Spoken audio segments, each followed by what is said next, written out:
Welcome to Fiction Audiobooks. If you enjoy the content, like and subscribing would be greatly appreciated. If you have any recommendations for novels, comment below.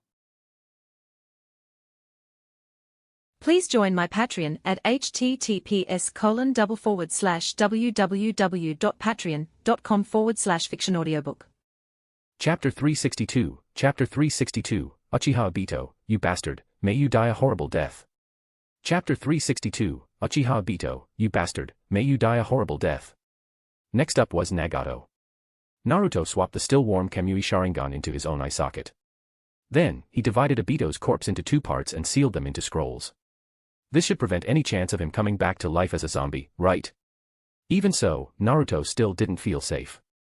He used vacuum attack, earth transformation to lift the blood-stained ground in this area, then opened up a large pit, threw the blood-stained soil into the bottom, and buried it all back up. After completing all this, Naruto installed the other Kamui Sharingan. Obito never even got to use the double Kamui, yet Naruto had put them to use first. Subsequently, Naruto used the transformation jutsu to take on Obito's appearance.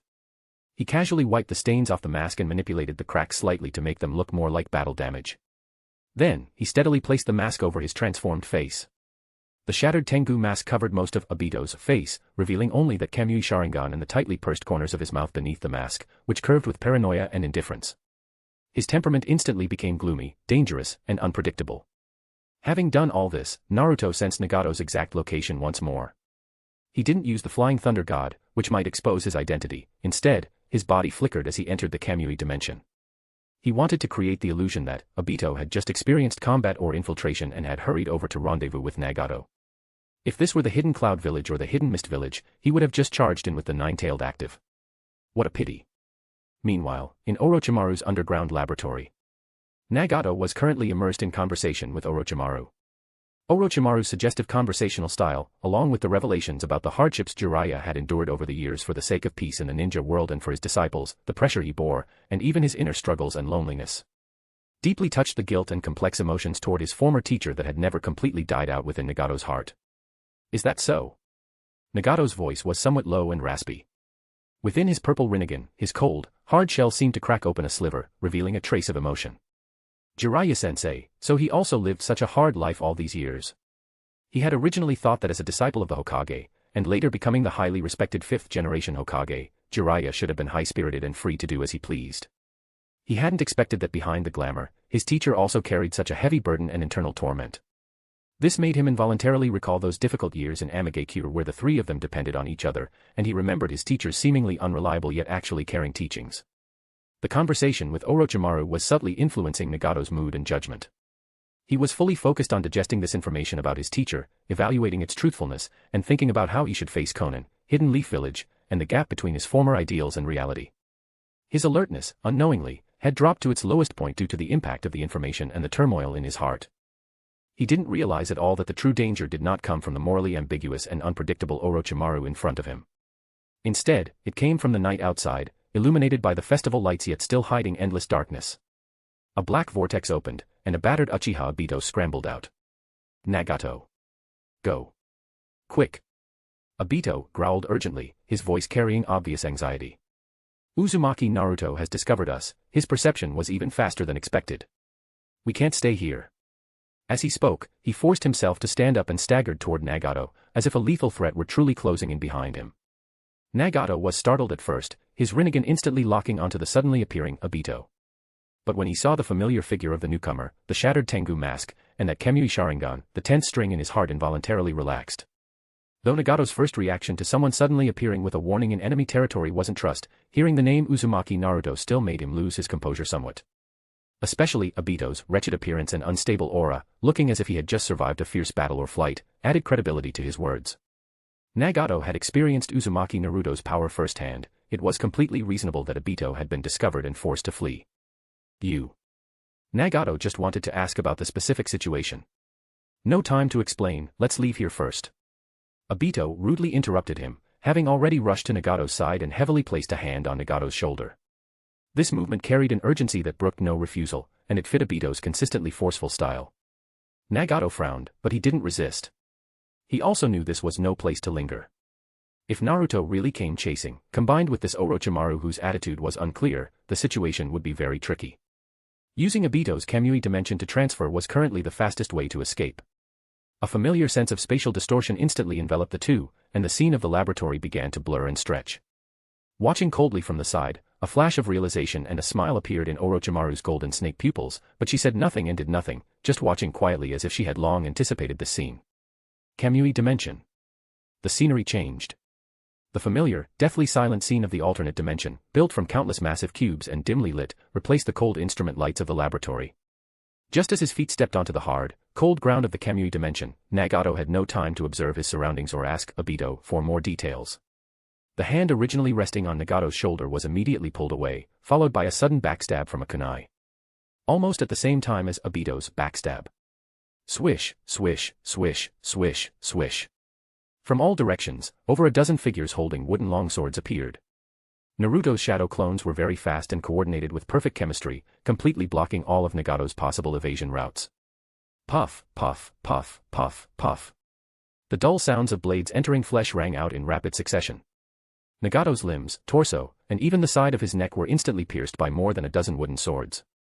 The powerful chakra and sealing runes attached to the wooden swords not only caused severe physical trauma but also acted like nails, firmly locking down his joints and vital chakra points, and began to frantically absorb and suppress the chakra within his body. Would release, would spirit coffin jutsu. Ah. Nagato let out a painful and angry grunt, his body staggering backward from the massive impact and the fixing effect of the wooden swords, yet he was unable to fall. And this was not the end. Obito's figure, the moment the wooden swords pierced in, had already appeared before Nagato again as if teleporting. He brought his index and middle fingers together on both hands, striking out from both sides. Puff. Puff. Two light sounds, so fast they seemed like only one. Ah. Nagato tried in vain to use his hands to grab the two wooden swords piercing his chest and abdomen, wanting to pull them out. However, the powerful sealing and absorbing power on the wooden swords caused the veins on his arms to bulge, yet they wouldn't budge an inch. Instead, the exertion tugged at his wounds, bringing even more intense pain. Blood gurgled out from his eye sockets and from the dozen or so puncture wounds all over his body, quickly staining his clothes and the ground beneath him red.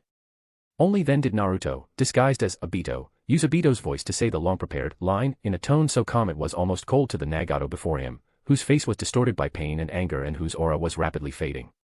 Sorry, Nagato. In the end, I am a man of Hidden Leaf Village. These words were like the final straw that broke the camel's back, completely igniting all the anger, sense of betrayal, and despair in Nagato's heart. Uchiha Obito. Nagato used the last of his strength to let out a shrill, hate-filled roar toward the sky, the sound echoing in the vast, deathly silent Kamui dimension. You bastard, may you die a horrible death. Loving book so far. Check out 30+ advanced chapters at Patreon. Chapter 363, Chapter 363, 7 Calamities and 8 Sufferings. Chapter 363, 7 Calamities and 8 Sufferings. Naruto had been happy, but the sudden appearance of these two made him quite unhappy. Without any helpers, and with Naruto launching a sneak attack, even Hashirama would have fallen. Not to mention Obito and Nagato. After the matter was resolved, Naruto sent 4 clones to escort the ninjas who were maintaining the heaven-sealing earth-severing formation back to their respective directions, east, west, south, and north, before returning to his original position to slowly look for Ino and the others. Uchiha residence. Sasuke sat on the sofa with a look of defeat, having learned from his mother about his father's deep slumber. It seemed his soul had returned to the Pure Land. Mikoto looked at her son with concern. Sasuke, it's okay. Mom is still here. I'm fine, Mom. Sasuke clenched his fists. All the resurrected people in the village had suddenly collapsed. The only ones left were Might Guy's father, the first Hokage's grandson, and his own mother. Most of the others had the strength of an elite jonin under normal circumstances. Was his mother's soul not taken because her strength was insufficient? Chaotic thoughts and heavy emotions made Sasuke feel suffocated. Subconsciously, he called out in his heart to that ancient existence residing deep within his soul who occasionally gave him guidance. Indra, what exactly is going on? You know something, don't you? After a brief silence, a proud voice echoed in the depths of Sasuke's consciousness. Humph. Indra seemed quite disdainful of Sasuke's despondent appearance and gave a cold snort. In the old man's words, life and death are determined by heaven, the 7 calamities and 8 sufferings are simply unavoidable. You should be grateful your mother could stay.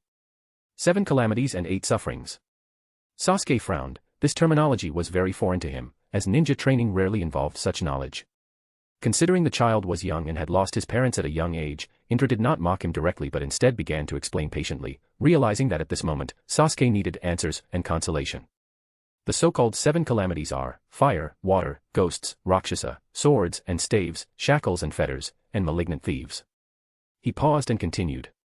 The 8 sufferings are birth, aging, sickness, death, separation from the beloved, meeting the hated, seeking but failing to attain, and the raging of the 5 aggregates. The 7 calamities represent external misfortunes, while the 8 sufferings represent inner torment.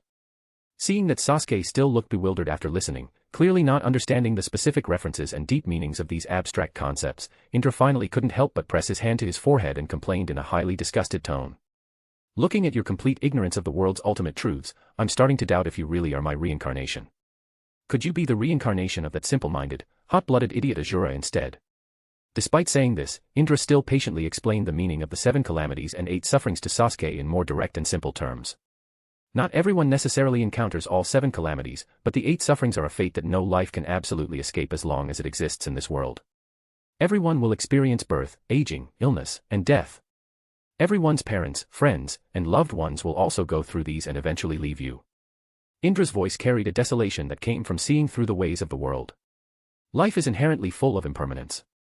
The more you pursue something, the more often you cannot get it, that is, seeking but failing to attain. The more you cherish something, the easier it is to be separated from it, that is, separation from the beloved. The more you loathe something, the more you are destined to meet it, that is, meeting the hated, and your body and mind are always tormented and inflamed by various desires and troubles, never finding peace, that is, the raging of the 5 aggregates. Your father has left you again, this is your seeking but failing to attain. Indra finally pointed it out, his tone cold and direct. You long for a complete family, for your father's company and recognition, and to make up for past regrets, but you cannot have what you seek. That is the suffering of seeking but failing to attain. Even we brothers and our father suffered from the torments of the 8 sufferings. This is what you call the laws of nature, or destiny. Destiny is as such, and it is difficult to defy. Sasuke remained silent. He lowered his head, looking at his and his mother's tightly clasped hands, then looked out the window at the faint light of the festival. Indra's words were like a cold chisel, carving the vague pain and doubt in his heart into clear and cruel lines. It truly was unavoidable. He thought of Naruto. That man who is now as strong as a monster and stands almost at the peak of the ninja world. He lost his parents, grew up in loneliness, and chased after bonds and recognition all the way.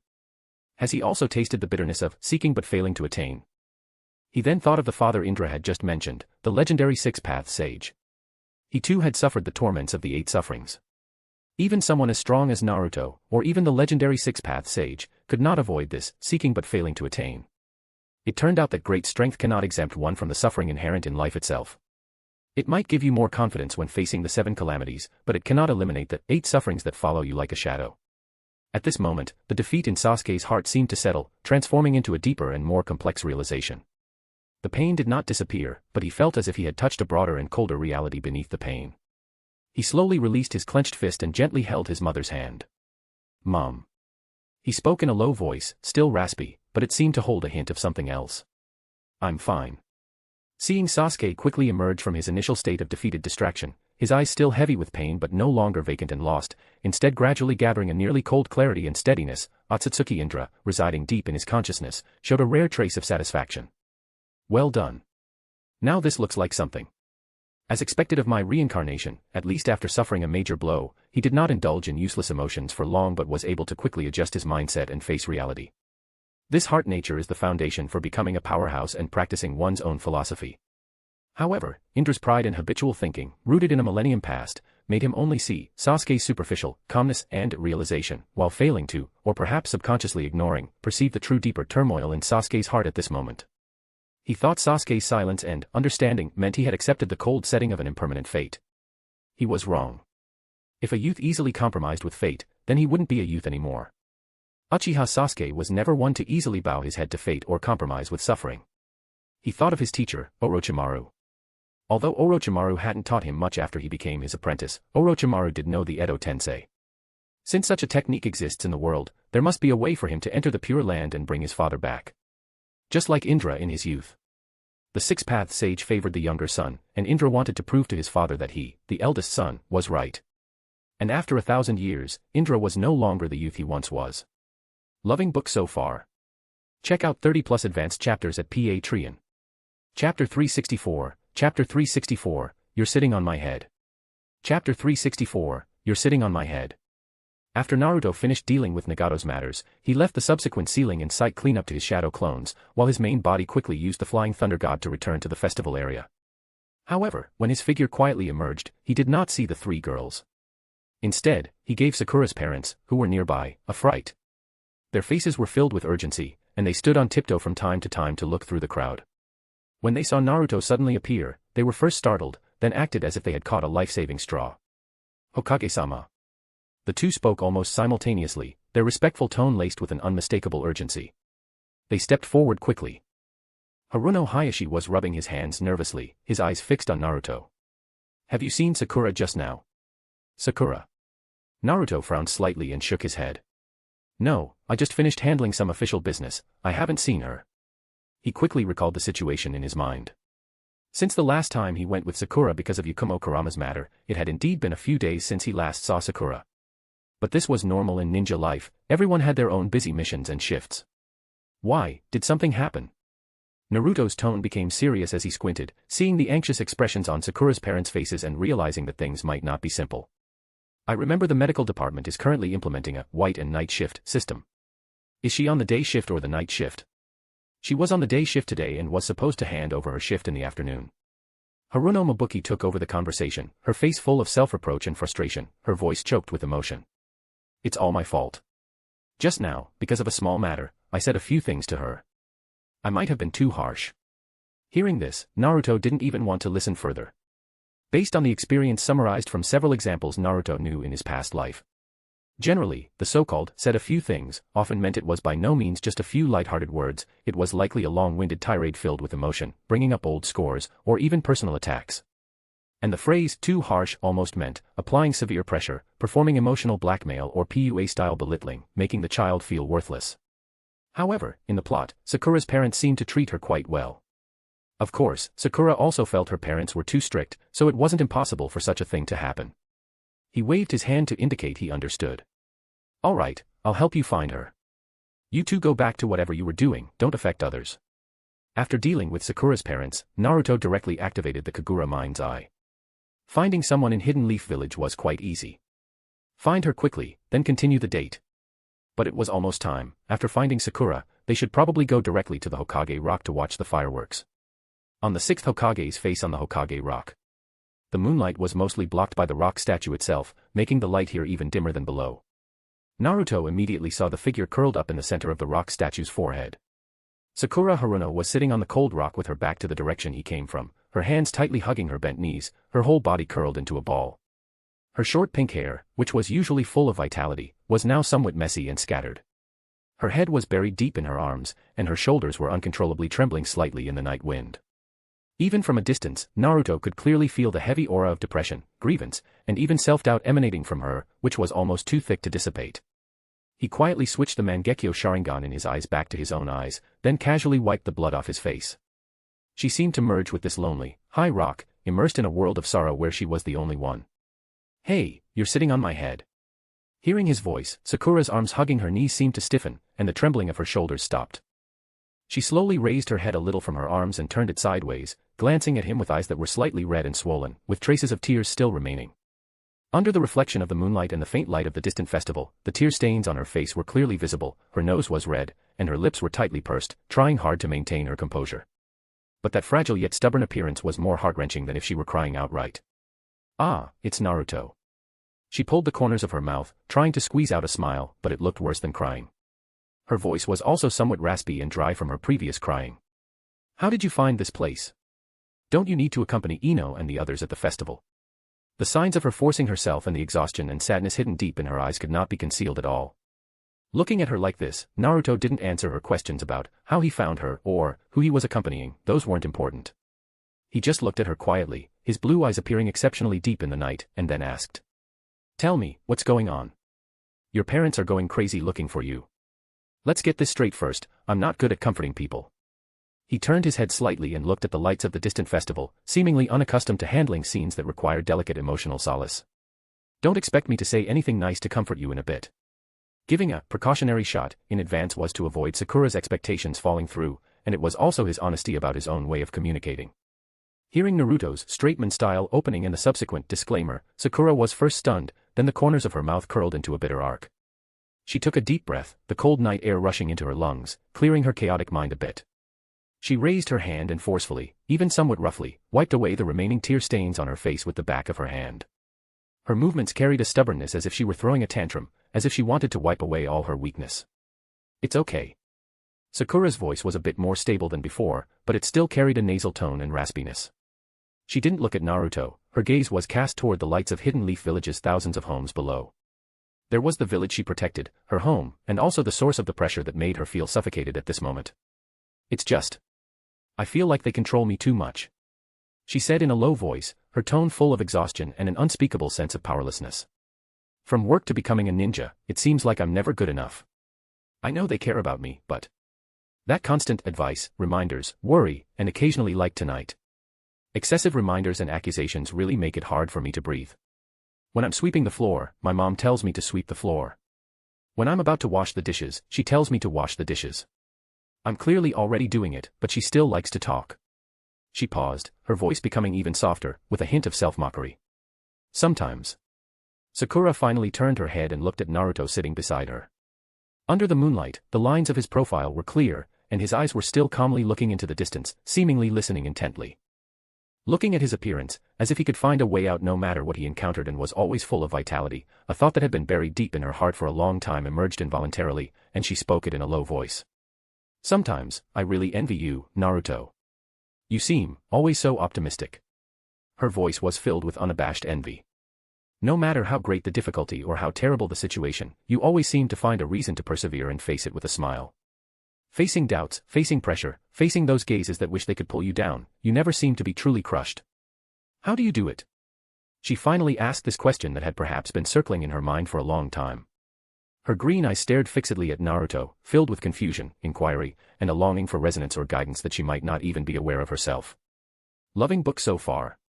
Check out 30+ advanced chapters at Patreon. Chapter 365, Chapter 365, Children Without Umbrellas Can Only Run Hard. Chapter 365, Children Without Umbrellas Can Only Run Hard. Naruto listened to her quietly until she finished, without answering immediately. The night wind blew across the cliff top, fluttering their hair. He remained silent for a moment, shifting his gaze from Sakura's confused and searching face to Konoha village below, illuminated by lights. Then, he spoke, his voice not loud. "Sakura, do you know?" He didn't answer how he did it directly, but instead began to tell a seemingly unrelated story. On a rainy day, if other children have parents holding umbrellas for them, they can walk slowly, or even stop to play in the water. He paused and turned his head, his blue eyes meeting Sakura's again. The usual bright smile was gone, replaced by a clarity as calm as water. But a child without an umbrella, if they don't want to get soaked, don't want to get sick, and don't want to be left behind, they can only run even harder. Running with all their might toward a place to hide from the rain. They don't have time to complain about why they don't have an umbrella, nor time to envy others who can walk slowly. Stopping means they'll only get soaked even worse. These words seemed to state a simple truth, yet they clearly mirrored his own childhood, struggling desperately in indifference and loneliness without anyone to hold an umbrella for him.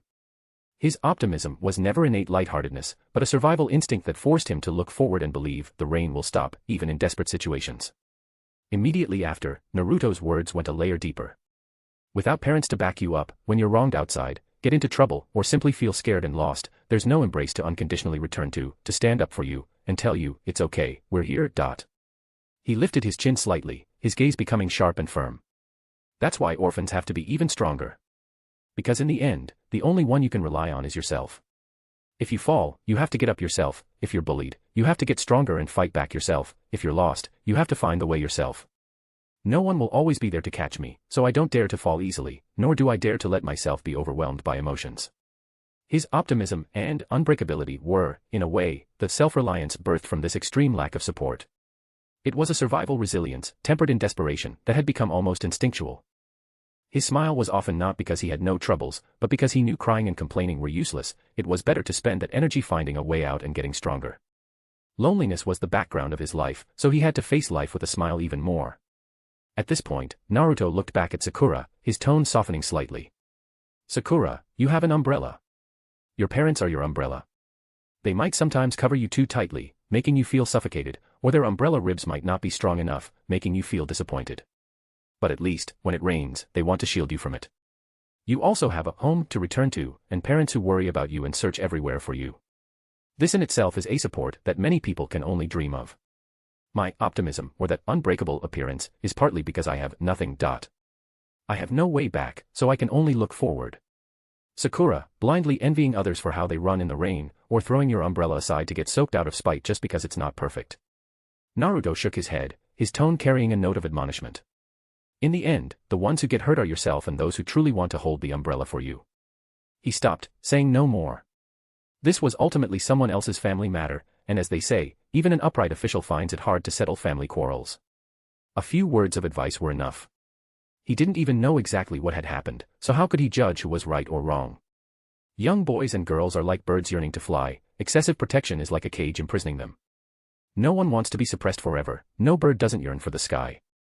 Sakura pursed her lips tightly, digesting Naruto's words and the meaning behind his unspoken thoughts. The night wind blew, bringing a hint of chill, but also causing her chaotic thoughts to gradually settle.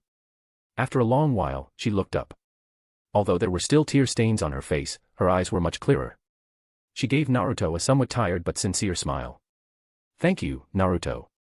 You're welcome. Naruto responded naturally, a gentle smile also appearing on his face as he added what he considered obvious. We're friends, after all. Seeing that Sakura's mood had clearly improved and she was no longer in that initial state on the verge of collapse, Naruto felt his mission was complete. He turned to leave. He'd wander around for a bit and then come back here to watch the fireworks. Friends. Sakura repeated the word in a low voice, so softly it was almost scattered by the night wind, but Naruto's keen hearing still caught it. A trace of extremely complex emotion flashed across her face, some relief, and something else. It seemed Karen hadn't told Naruto yet. A thought flashed through Sakura's mind. About that honest and deep conversation she had with Karen before, about the confirmation and decision regarding certain feelings. Karen probably wanted to leave it for her to say herself. But that was fine too. Sakura thought that, as expected, some things were better said with one's own mouth. Especially on a night like this, at such a height, under the full moon before her. Courage, like a tide surging back after receding, gathered once more. Naruto. Sakura called out to him, her voice not loud, but carrying the clarity of a firm decision. Naruto stopped and turned around with some confusion. Is there something else? He thought Sakura still needed help or was still hesitating about her parents' situation. Sakura took a deep breath, as if to inhale all the tension, hesitation, and past conflicts into her chest and then exhale them completely. She looked up, staring directly into Naruto's blue eyes, which appeared exceptionally clear in the moonlight. In her green pupils, there flickered an unprecedented honesty and determination, stripped of all concealment. Then, in a clear and steady voice, she said word by word. I like you. Naruto stood there quietly, without any surprise or panic on his face. He didn't even twitch an eyebrow, simply returning Sakura's gaze calmly with those blue eyes, as if what she had just said wasn't an earth-shattering confession, but rather, the weather is nice today. Then, after a few seconds of silence that made one's heart almost stop, Naruto spoke, his tone as natural as if they were discussing what to eat for dinner. I noticed. Sakura. The expression on her face instantly froze. Her cheeks, which had been slightly flushed with tension and anticipation, quickly drained of color before turning a violent red. Her green eyes widened, her mouth opened slightly, and her whole body seemed to have been struck by an invisible bolt of lightning, freezing her in place. I noticed. What kind of reply is that? Loving book so far. Check out 30+ advanced chapters at Patreon. Chapter 366, Chapter 366, Where did this great Buddha come from? Chapter 366, Where did this great Buddha come from? She had anticipated countless possibilities, a polite rejection, a serious evasion, an awkward silence, or even flustered confusion. But she never expected it to be this understated. I figured it out, as if he were merely stating an objective fact he had known all along. This was even harder to deal with than a direct rejection. He figured it out. When did he figure it out? How did he figure it out? Since he knew, why hadn't he shown any reaction? Saying it in such a flat tone now, what on earth did it mean? Did it mean he knew but didn't care? Or did he think this wasn't a big deal at all? Countless question marks exploded in Sakura's mind like fireworks, causing all the courage she had just mustered and the emotions she had brewed to instantly get stuck in an awkward, suspended state. Naruto looked at Sakura's choked-up expression and seemed to finally realize that his response might have been too unexpected. He blinked, a somewhat troubled yet helpless smile appearing on his face, and scratched the back of his head. What I mean is, well. He was rarely at a loss for words, but it seemed he was struggling a bit now. I can, sort of feel your feelings. It's just, if you don't mind. Naruto thought of his past life. It was probably just a regular break time, with sunlight streaming in through the classroom windows. A few male classmates he was on decent terms with were gathered together, chatting, and somehow the topic drifted to aimless fantasies about the future. Hey, old ex. A classmate had his arm draped over Naruto's shoulder and asked with a mischievous grin. If, in the future, when you get married, would you choose the person you like, or the person who likes you? Why would I choose? Just imagine it, don't be so serious. At that time, Naruto was still full of thoughts about how to pass exams and how to raise his damn English scores. He had no concept of distant things like marriage, and his understanding of liking someone was still vague and naive. But he still frowned and thought about it very seriously. If I had to say. Naruto rubbed his chin, wearing an expression that said, I am conducting a serious strategic analysis. I would choose someone who likes me and whom I don't hate. Why? The classmate became interested. Naruto looked matter-of-fact as he raised a finger to analyze. The person I like might not like me back. Chasing them is such a hassle, and it might not even work out. But the person who likes me. His eyes lit up as if he had discovered some remarkable truth. She definitely likes me, and as long as I don't hate her, then why not give it a try? This analysis, based on efficiency and success rate, immediately made his classmates burst into laughter. Ha ha ha ha. The classmate who asked the question grinned wickedly, suddenly hooked his arm around Naruto's neck, shook him vigorously, and laughed until he was out of breath. The one you like might not like you, but the one who likes you definitely likes you. Yeah damn, are you messing with me? Spring is here, it's that time again. Ha ha ha ha. The small classroom was filled with the carefree laughter of teenagers. Naruto also giggled along, never feeling that there was anything wrong with his logic. Success. My confession, actually, succeeded just like that. How to describe the feeling at this moment? Sakura felt like she was dreaming. Her confession had actually succeeded just like that. In the Pure Land. The Six-Path Sage maintained the vision looking down at the ninja world, with Hashirama and Madara behind him. Hashirama raised an eyebrow and handed the mirror in his hand to Madara, who was beside him. This mirror was the Six-Path Sage's treasure, the mirror of the 7 sins. The 7 sins values of anyone reflected by the small, pinky finger-sized circular mirror on the back would appear on the front. Madara, look, Naruto's lust value just spiked by 50 points. The mirror displayed Naruto's portrait, with 7 values below it. Pride, 120, envy, 6, wrath, 30, sloth, 20, greed, 21, gluttony, 31, lust. Madara took it and was slightly surprised after seeing Naruto's 7 sins values. He hadn't expected the other's pride value to be so high. Then, he aimed the small mirror on the back at Sakura, who was opposite Naruto. The portrait on the mirror changed to Sakura's, and her 7 sins values appeared as well. Pride, 27, envy, 52, wrath, 60, sloth, 55, greed, 30, gluttony, 42, lust. Tisk. Seeing the lust value as high as 75, Madara made a sound of contempt without hiding it. What are young girls thinking about these days? Thinking this, Madara was curious about what Hashirama's panel would look like, so he aimed the mirror at Hashirama. Soon, Hashirama's 7 sins were displayed. Pride, 50, envy, 0, wrath, 50, sloth, 77, greed, 0, gluttony, 50, lust. Madara. Where did this great Buddha come from?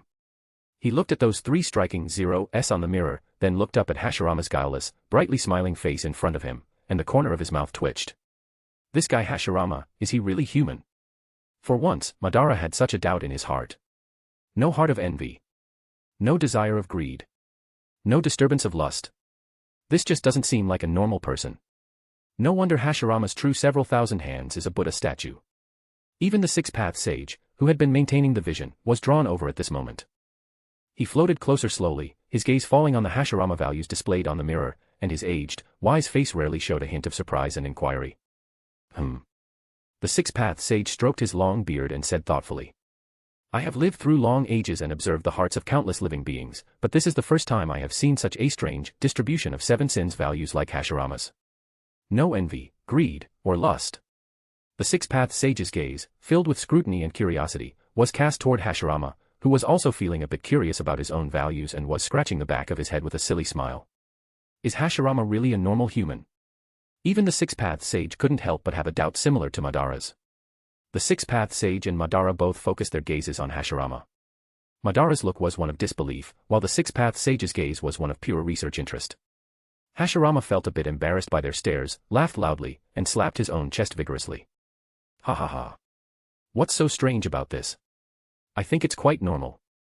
Why be jealous of others? Isn't it good for everyone to live in peace and become stronger together? Greed. There is gambling. Ah no, having Hidden Leaf Village and everyone is enough. Lust. Ah, anyway, I think this is great. His explanation was just like the Hashirama that Madara knew when he was young, simple, direct, and full of idealism and a certain degree of insensitivity. Looking at Hashirama's matter-of-fact, unclouded appearance, although Madara still looked disgusted, the sense of absurdity in his heart caused by the values gradually subsided. The Six-Path Sage also nodded slightly, a flash of understanding in his eyes. However, looking at Hashirama's performance during his lifetime, this is actually quite reasonable. Loving book so far. Check out 30+ advanced chapters at Patreon. Chapter 367, Chapter 367, Sex and Love. Chapter 367, Sex and Love. Uchiha Madara stared at the 3-0's on the mirror for Senju Hashirama, especially that lust, 0, his brow furrowed into a knot. He looked up at Senju Hashirama, who was scratching his head happily next to him, seemingly quite satisfied with his pure score. Then, thinking of how this guy had married Uzumaki Mito in his lifetime and they had even had children. A strong sense of incongruity and doubt about the accuracy of the Mirror of Seven Sins instantly welled up in Uchiha Madara's heart. He leaned slightly to the side, approaching the Six-Path Sage who was stroking his beard while observing, and asked in a low voice. Hey, old man. Uchiha Madara had no reverence for the Six-Path Sage, and his address was very direct. Is this broken mirror of yours malfunctioning? He gestured with his eyes at the scores on the mirror, especially the lust, 0 item. This guy Senju Hashirama, he clearly had a wife, and even had children. How could a normal man with a wife and children have a lust score of 0? Could it be that his relationship with Uzumaki Mito was just a platonic friendship, and the children were picked up somewhere? Uchiha Madara's tone was filled with undisguised sarcasm. In his view, sex was closely related to marriage and offspring.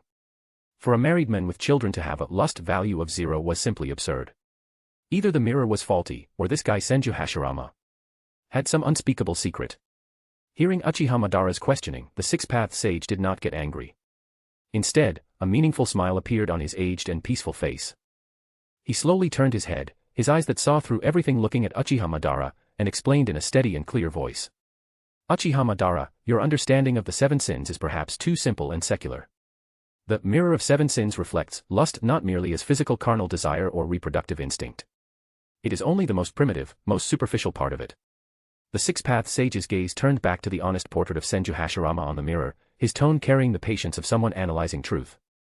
It refers to a tendency and obsession of being addicted to sensory pleasure, dominated by carnal desire or excessive emotional attachment, thereby losing one's true self or hindering higher pursuits. Whether Senju Hashirama and Uzumaki Mito conceived offspring has no necessary, direct equivalent relationship with the level of his lust value. He paused, looking at Uchiha Madara, his eyes becoming somewhat playful. In my view, Senju Hashirama's feelings for Uzumaki Mito were built more on deep bonds, shared ideals, and mutual understanding and support. It was love and responsibility, partnership and family. You must remember, sex and love are different. The Six-Path Sage spoke these words clearly. Senju Hashirama may have enjoyed the warmth and intimacy of being with his wife, but that did not stem from a lust that needed to be satisfied or that would cause him to be lost in indulgence. His emotional focus and pursuits were always on broader things. The peace of Hidden Leaf Village, the future of the ninja world, and the bonds and ideals with his best friend. Therefore, it is not impossible for his lust value to be shown as extremely low or even 0. This precisely shows that his carnal desires were very shallow, or even almost non-existent. After explaining Senju Hashirama's situation, the Six-Path Sage changed the subject, his gaze carrying a hint of imperceptible insight as he looked at Uchiha Madara himself.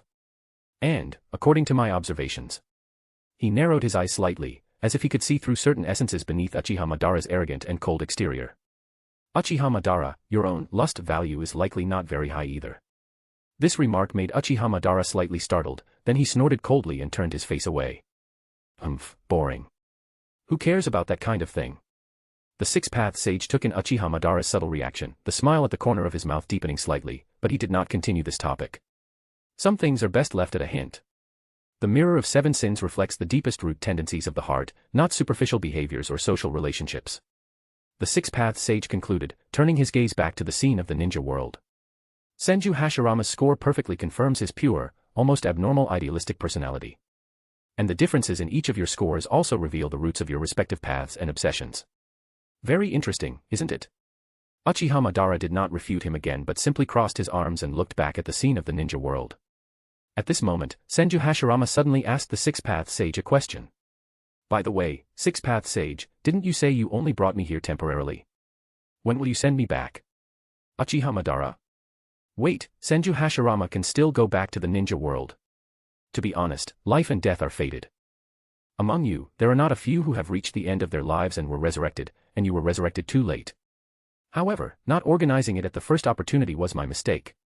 Once Naruto unifies the ninja world, you can go back. Unify the ninja world. As soon as the Six-Path Sage finished speaking, Uchiha Madara repeated the term almost instinctively, the shock and absurdity in his tone reaching its peak. He even suspected he had misheard, or that the Six-Path Sage had gone senile. The Hokage of Hidden Leaf Village is going to unify the ninja world. Uchiha Madara's voice involuntarily rose, his crimson eyes staring fixedly at the Six-Path Sage, then suddenly shifting to Naruto's figure, his face filled with an expression that screamed, "What kind of joke are you playing?" Immediately, a thought that made him even more furious surged up. He suddenly turned his head to look at the peaceful-looking Senju Hashirama beside him, his tone filled with extremely complex emotions, almost gritting his teeth as he said, "Unify the ninja world." Uchiha Madara repeated this ideal that he had once proposed to Senju Hashirama countless times, only to be flatly rejected by the other party with reasons like, "That is wrong," and, "Ninja villages should trust and understand each other." This kid. Uchiha Madara pointed at Naruto in the lower realm, then pointed at Senju Hashirama, his expression a mix of absurdity, sarcasm, and a hint of something he hadn't even noticed himself, faint excitement and anticipation. Is he really your successor? Ah. If you had listened to me earlier and joined me in unifying the ninja world, bringing all those messy countries and ninja villages under control, and establishing an absolute, unified order. Uchiha Madara's tone became excited, as if he had returned to those nights before the final battle at the Valley of the End, where he and Senju Hashirama argued endlessly. Where would all those subsequent messes have come from? Where would the First, Second, and Third Shinobi World War have come from? Where would all these messy things have come from? Peace. Without absolute unity and power, where would long-lasting peace come from? Your naive, mutual understanding, and trust were nothing but castles in the air. Uchiha Madara became more and more excited as he spoke, as if venting all the frustration and suppression he had accumulated over these years. He looked at Senju Hashirama, his eyes burning. Now it's better, your successor is being pinned with high hopes by the Six-Path Sage to unify the ninja world. Ha ha ha. Loving book so far. Check out 30+ advanced chapters at Patreon. Chapter 368, Chapter 368, Because I Have Felt Loneliness. Chapter 368, Because I Have Felt Loneliness. I know about this matter. Hashirama nodded. Being slow-witted, he did not immediately sense the rising fury in Madara's heart. I was pulled over by the Six-Path Sage during the process of the kid Naruto unifying the ninja world. I was just planting trees in the desert of the Land of Wind when I was suddenly pulled over. Boom. The string in Madara's mind called reason snapped completely at this moment. Hashirama knew. He had known that Naruto was carrying out the unification of the ninja world all along. Not only did he know, but he was also participating in it. What about himself? The best friend he had once wanted to drag along to do this very thing had, after his own death, gone off to help someone else complete the ideal he had dreamed of. This was no longer just an irony of ideals, this was a naked betrayal. It was a complete negation of all their disputes, all their partings, and even that life and death duel at the Valley of the End. Why? Why was Hashirama willing to help a junior kid achieve unification, yet had flatly rejected his own proposal back then? Why, when his naive path of mutual understanding couldn't work, was he now willing to switch to a different method to unify? Extreme rage, the humiliation of being kept in the dark, the mania of having his ideals stolen, and the deep confusion and resentment toward Hashirama's choices that he could never fathom. All these emotions erupted like a volcano at this moment. Madara threw the Seven Sins mirror he had been toying with fiercely toward the Six-Path Sage, his pitch-black eyes turning into purple Rinnegan. His figure moved like lightning, stepping in front of Hashirama in one stride. Before Hashirama could react, he slammed his hands out, grabbing Hashirama by the collar and lifting him entirely off the ground. Senju Hashirama. Madara's roar shook the entire pavilion, his purple eyes seemingly dripping blood due to his extreme fury. He stared intently at Hashirama's black eyes, which still held a hint of confusion and innocence, and squeezed out the question through gritted teeth.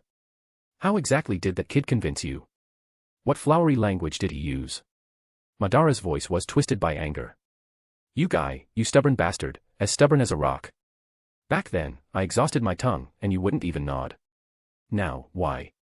Madara pulled Hashirama closer, their noses almost touching. Why? Because of a newcomer, a green kid whose ideals contradict yours. You changed your damn persistence.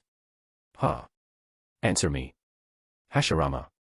Facing Madara's hysterical questioning and the fury that was almost spraying onto his face, Hashirama first looked a bit ashamed, then a more obvious confusion appeared on his face, along with a hint of innocence, as if to say, "Why are you so angry?"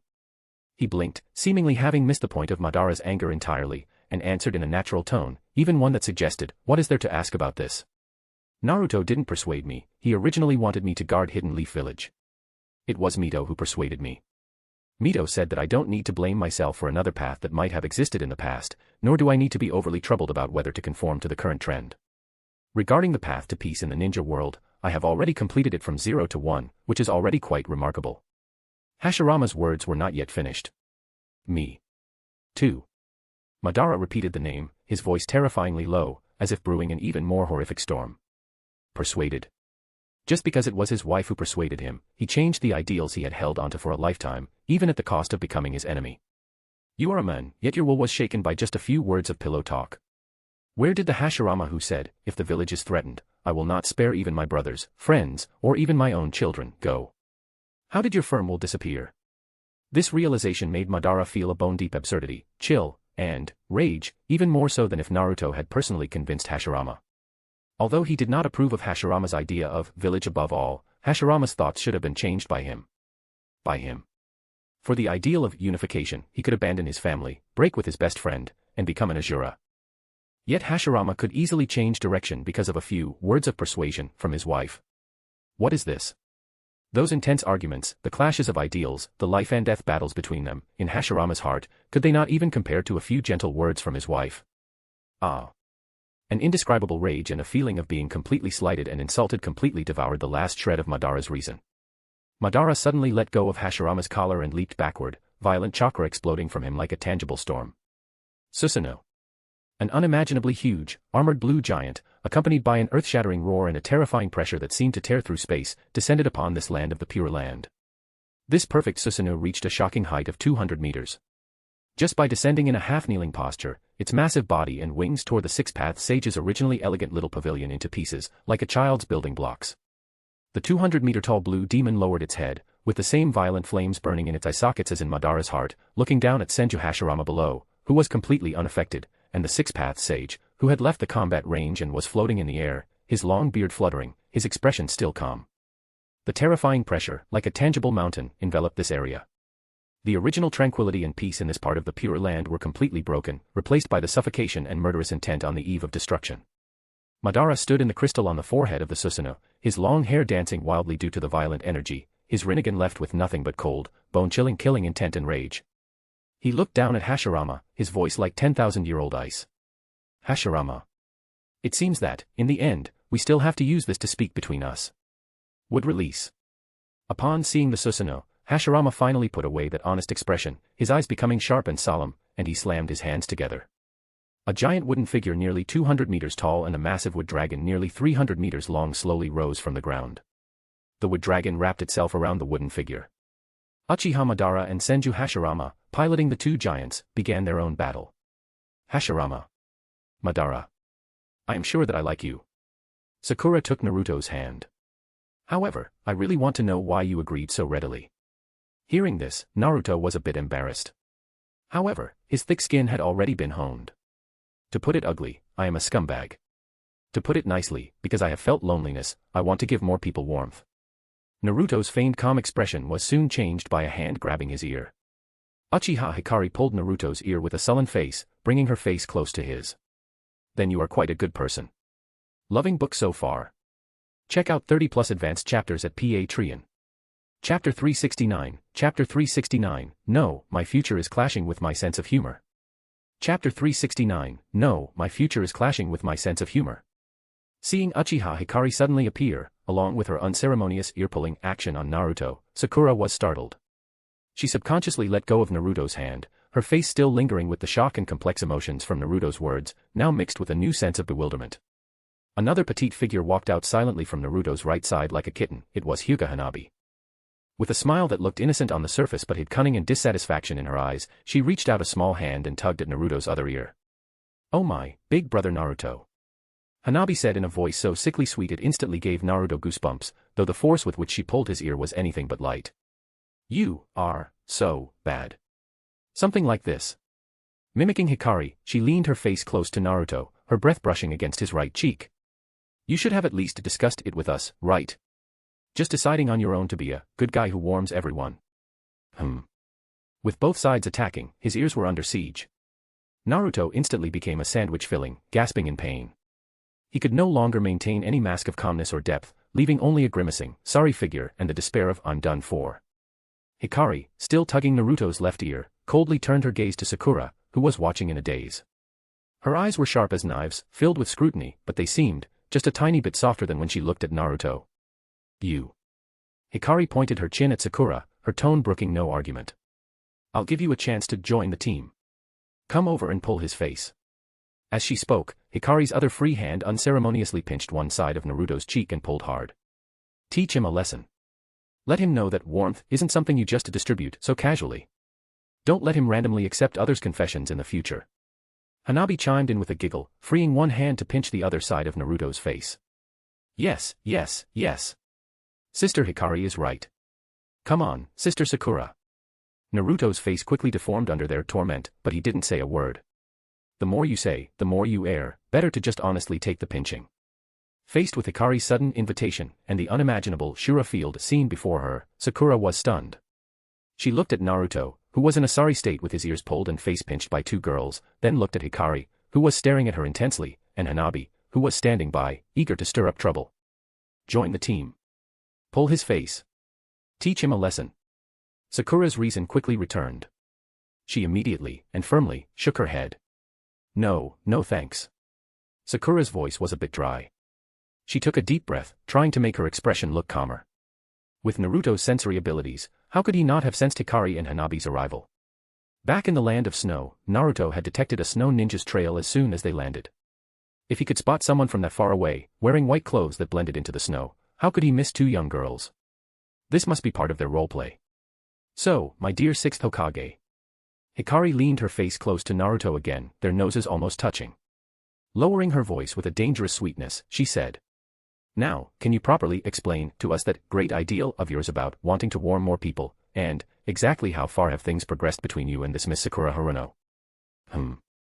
Hanabi nodded vigorously from the side, her eyes sparkling with the excitement of watching a good show. Naruto. I was wrong. Just as Hayashi stepped onto the summit platform, he saw his youngest daughter, Hyuga Hanabi, who was usually well-behaved in the clan and quite sensible in front of outsiders, shamelessly tugging at the sixth Hokage's ear. Her other hand was pinching the Hokage's cheek hard, while she and Uchiha Hikari flanked Naruto, teaching him a lesson. And Uzumaki Naruto, the sixth Hokage who dominated the ninja world and struck fear into countless enemies, was currently looking helpless, his cheeks stretched out of shape, his ears bright red, mumbling pleas for mercy. Where was any of the Hokage's dignity? Hayashi froze for a moment, and then his facial muscles twitched uncontrollably. No, my future is clashing with my sense of humor. The Hokage is being bullied, how can a subordinate laugh? Yet, seeing this little blonde brat who provoked his two daughters suffer, especially being sanctioned by his own daughter, Hayashi felt immensely satisfied. The frustration from days of clan affairs and being dragged to the Hokage office for overtime dissipated significantly. However, as the Hyuga clan chief and an elder, he still had to keep up appearances. Hayashi coughed lightly, suppressed his laughter, and in a tone that tried to be serious but was clearly laced with amusement, reprimanded Hanabi. Oh, Hanabi, get down quickly. How can you be so disrespectful to the Hokage? Although he said that, he stood where he was, with no intention of stepping forward to pull them apart. Instead, he tucked his hands into his sleeves and watched the show at his leisure, almost as if he were about to pull out a bag of melon seeds. The indulgence and doting in his tone were obvious, even to Sakura, who was standing next to Naruto. Hyuga Niji stood half a step behind Hayashi. Seeing Naruto's awkward state, he couldn't help but smile, his shoulders trembling slightly from holding back laughter. Hold it in, but how could he possibly hold back at such a funny sight? Niji and Hayashi almost simultaneously couldn't hold it in anymore and grinned. All they could manage was to keep quiet. You little blonde brat, look at you now. Just then, another voice, old but full of vigor and amusement, came over. I don't see anything wrong with it, haha. Everyone looked toward the voice and saw the third Hokage Hiruzen Sarutobi, walking slowly up from the other side, leading his slightly decrepit-looking black dog. A kind and gentle smile hung on his face. Looking at the lively scene before him, he didn't find it improper at all. Instead, he commented cheerfully. Young people. Full of vitality. It's normal for them to mess around. It's better than us old men being so lifeless. At least it's lively. Just looking at it makes one feel happy. The third Hokage stroked his gray beard, his gaze sweeping over the sanctioned Naruto, with a flash of nostalgia and gratification in his eyes. Leading his dog, he naturally found a spot with a wide view and stood still, looking at the night sky where fireworks had begun to bloom sporadically, and sighed sincerely. Come to think of it, this really is a great place to watch fireworks. The view is wide, and no one disturbs you. It seems a bit crowded now. Just as the third Hokage said, everyone knew that Hokage Rock was the best place to overlook Hidden Leaf Village and enjoy the festival fireworks. Therefore, after Hayashi, Niji, and the third Hokage, more people arrived one after another, as if by appointment, either alone or in groups, coming to this summit. Following them, the trio of Ino Yamanaka, Karen, and Hinata appeared. They hadn't found Naruto at the festival, so after walking around a bit, they came to Hokage Rock to check, and to wait for the fireworks. Loving book so far. Check out 30+ advanced chapters at Patreon. Chapter 370, come, let's take a photo. Chapter 370, come, let's take a photo. When the third Hokage appeared, Hanabi and Hikari had already stopped fighting. More and more familiar faces appeared. It seems everyone knew this was the best place to watch the fireworks. The festival fireworks began to ascend more densely, blooming in the night sky with brilliant colors, illuminating the faces on the cliff top, each with different expressions, yet all equally infected by the festive atmosphere. Everyone is here, how wonderful. Completely unaware of what had just happened, Hinata took her sister's hand. Everyone knew that after tonight, the festival lights would eventually extinguish, and the brilliant fireworks would dissipate into smoke. The war had not stopped, it had merely pressed the pause button because of Naruto's halt. When tomorrow's sun rose, the war would continue. Watching Naruto lean comfortably between Karen and Hikari, closing his eyes slowly, he seemed to have fallen asleep. Shikaku could almost foresee. In a while, when the fireworks faded and the crowd dispersed, when this Hokage-sama who was taking a short nap opened his eyes. He would absolutely, immediately, and right away have to throw himself into a new round of work. Although this guy paid a high salary, he was truly exhausting to work for. Naruto was never one to procrastinate, especially when it involved major threats and the safety of his partners. Thinking of this, Shikaku sighed silently, his face full of resignation and helplessness. He quietly tugged at his son, who was standing beside him, also looking up at the fireworks. Shikamaru felt his father's tug, turned his head in confusion, and asked with his eyes, "What's wrong?" Shikaku didn't explain much, just used his chin to subtly point at Naruto, then shook his head, revealing a, wry smile. Shikamaru followed his father's gaze, saw Naruto's relaxed sleeping face, and combined with his father's hint, clever as he was, he understood instantly. The corners of his mouth twitched, and he wore the same depressed expression as his father. Well, tonight's sleep-in was ruined again. The father and son exchanged a look of misery loves company. As the brains of Hidden Leaf Village, they knew too well that once the Hokage moved, the entire intelligence and strategic system had to immediately operate at high speed to provide support. Especially in situations where Naruto personally took action, the pressure was basically all on them. Overtime. Shikamaru muttered in a voice that was barely audible, rubbing his brow in resignation. He had always thought that the village rumors about Naruto saying he wouldn't become Hokage until he could stand on his own were just flattery aimed at the Nara clan, but he didn't expect the gossip might actually be right. Shikaku nodded and said no more. He pulled his son up, and the two, like deer blending into the shadows, quietly retreated from the lively viewing crowd. Don't leave yet. Kakashi patted Shikamaru on the shoulder, shaking the camera in his other hand. Let's take a photo first. Let's get this straight, I'm not working overtime today. After taking the health-boosting prescription from Naruto, the adult Shikamaru said in a low, firm voice to the adult Naruto. All right, since the war ended, when have I ever made you work overtime on a holiday? Naruto waved his hand. His partners and children were all here, he wouldn't do anything to spoil the fun. The prescription given to Shikamaru was a gift from Tsunade before Naruto got married, although he had never used it. With his superb physical fitness, he didn't understand why Shikamaru needed such a thing with only one wife. Was he working too much overtime? Maybe he should just let Shikamaru be 7th Hokage, then he could delegate the work and wouldn't be so tired. I get plenty of overtime usually, I feel like I'm going bald. Shikamaru muttered. Who told you to tie your hair so tight? It's normal for your hairline to recede. When I tie my daughter's hair, I never tie it that tight, you kid are pretty ruthless to yourself. Naruto looked down at his watch, the strap had a robot avatar sticker on it, which Soda had stuck on when he took Naruto's watch while Naruto was showering. He never peeled it off. Alright, it's about time. Hurry over to your wife. Don't leave later, our families will take a group photo together. Got it. Shikamaru replied briefly, and satisfied, he took the prescription and prepared to go home and try it. It just so happened that the Nara clan were herbal merchants, and Shikamaru's family had many of the medicinal materials on the list. A group photo was taken every year, and the photo wall at home was almost full. But it was also nice. Remember, don't slip away early later. Behind him, Naruto added with a smile and a reminder. With his back to him, Shikamaru waved his hand casually, as a sign of agreement. They all had their own families, jobs, and children. It was quite nice to get together at a fixed time every year. Some of Naruto's children were with their grandfather today, and some were with their mother. Except for Shinichiku and Taichi, who had been caught by Naruto, they had all arrived one after another. When the fireworks bloomed in the Hidden Leaf Village sky again, a figure, like a snowflake blending into the night, appeared silently behind the gathered crowd. It was a young boy with striking short silver-white hair, shimmering faintly in the reflection of the fireworks. Click. A crisp shutter sound, distinct in the intervals of the fireworks explosions, seemed to freeze the moment. Almost at the same time the shutter sounded, a gentle, smiling voice rang out beside him. Are you shooting backs this year, Hataki? Hearing this, Hataki was not surprised, he just slowly lowered the camera and turned his head. Standing beside him was a tall young man, also with striking white hair.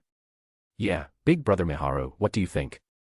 I think, this angle seems to have more feeling than shooting from the front. Hataki's tone carried a hint of uncertainty and the anticipation of wanting approval. Photography was his hobby, and his parents were very supportive, but Miharu in front of him was the true master of photography. Miharu looked for a long while, his smile deepening, and undisguised admiration flowed from his eyes. He raised his head, stretched out his free hand, and vigorously ruffled the young Hataki's soft silver hair, his actions intimate and full of encouragement. It's shot very well, Hataki. Miharu's tone was affirmative. This perspective is really unique and has a lot of ideas. Sometimes a back view can tell a story better than a front view, especially in a scene like this. The vibe is just right. Hearing this, the young Hataki leaned over to take a look and scratched the back of his head, a little embarrassed. Ah. It's a pity it's a back view, the kids all stood in the front to watch the fireworks. It doesn't matter. Miharu smiled and handed the camera back to him. This one is already fantastic and worth keeping. As for the kids, he looked toward the noisy crowd that had almost lined up, preparing to take a group photo from the front, his eyes filled with smiles. In a while, you can go take a few more from the front. Or, just use this back view to leave some room for imagination, that's also quite good. This back view photo captured all adults, as well as a few children being held or riding on their father's shoulders. It felt great when placed together with the photos taken in previous years. Yeah. The young Hataki nodded vigorously, took the camera, and held it in his arms. Loving book so far. Check out 30+ advanced chapters at Patreon.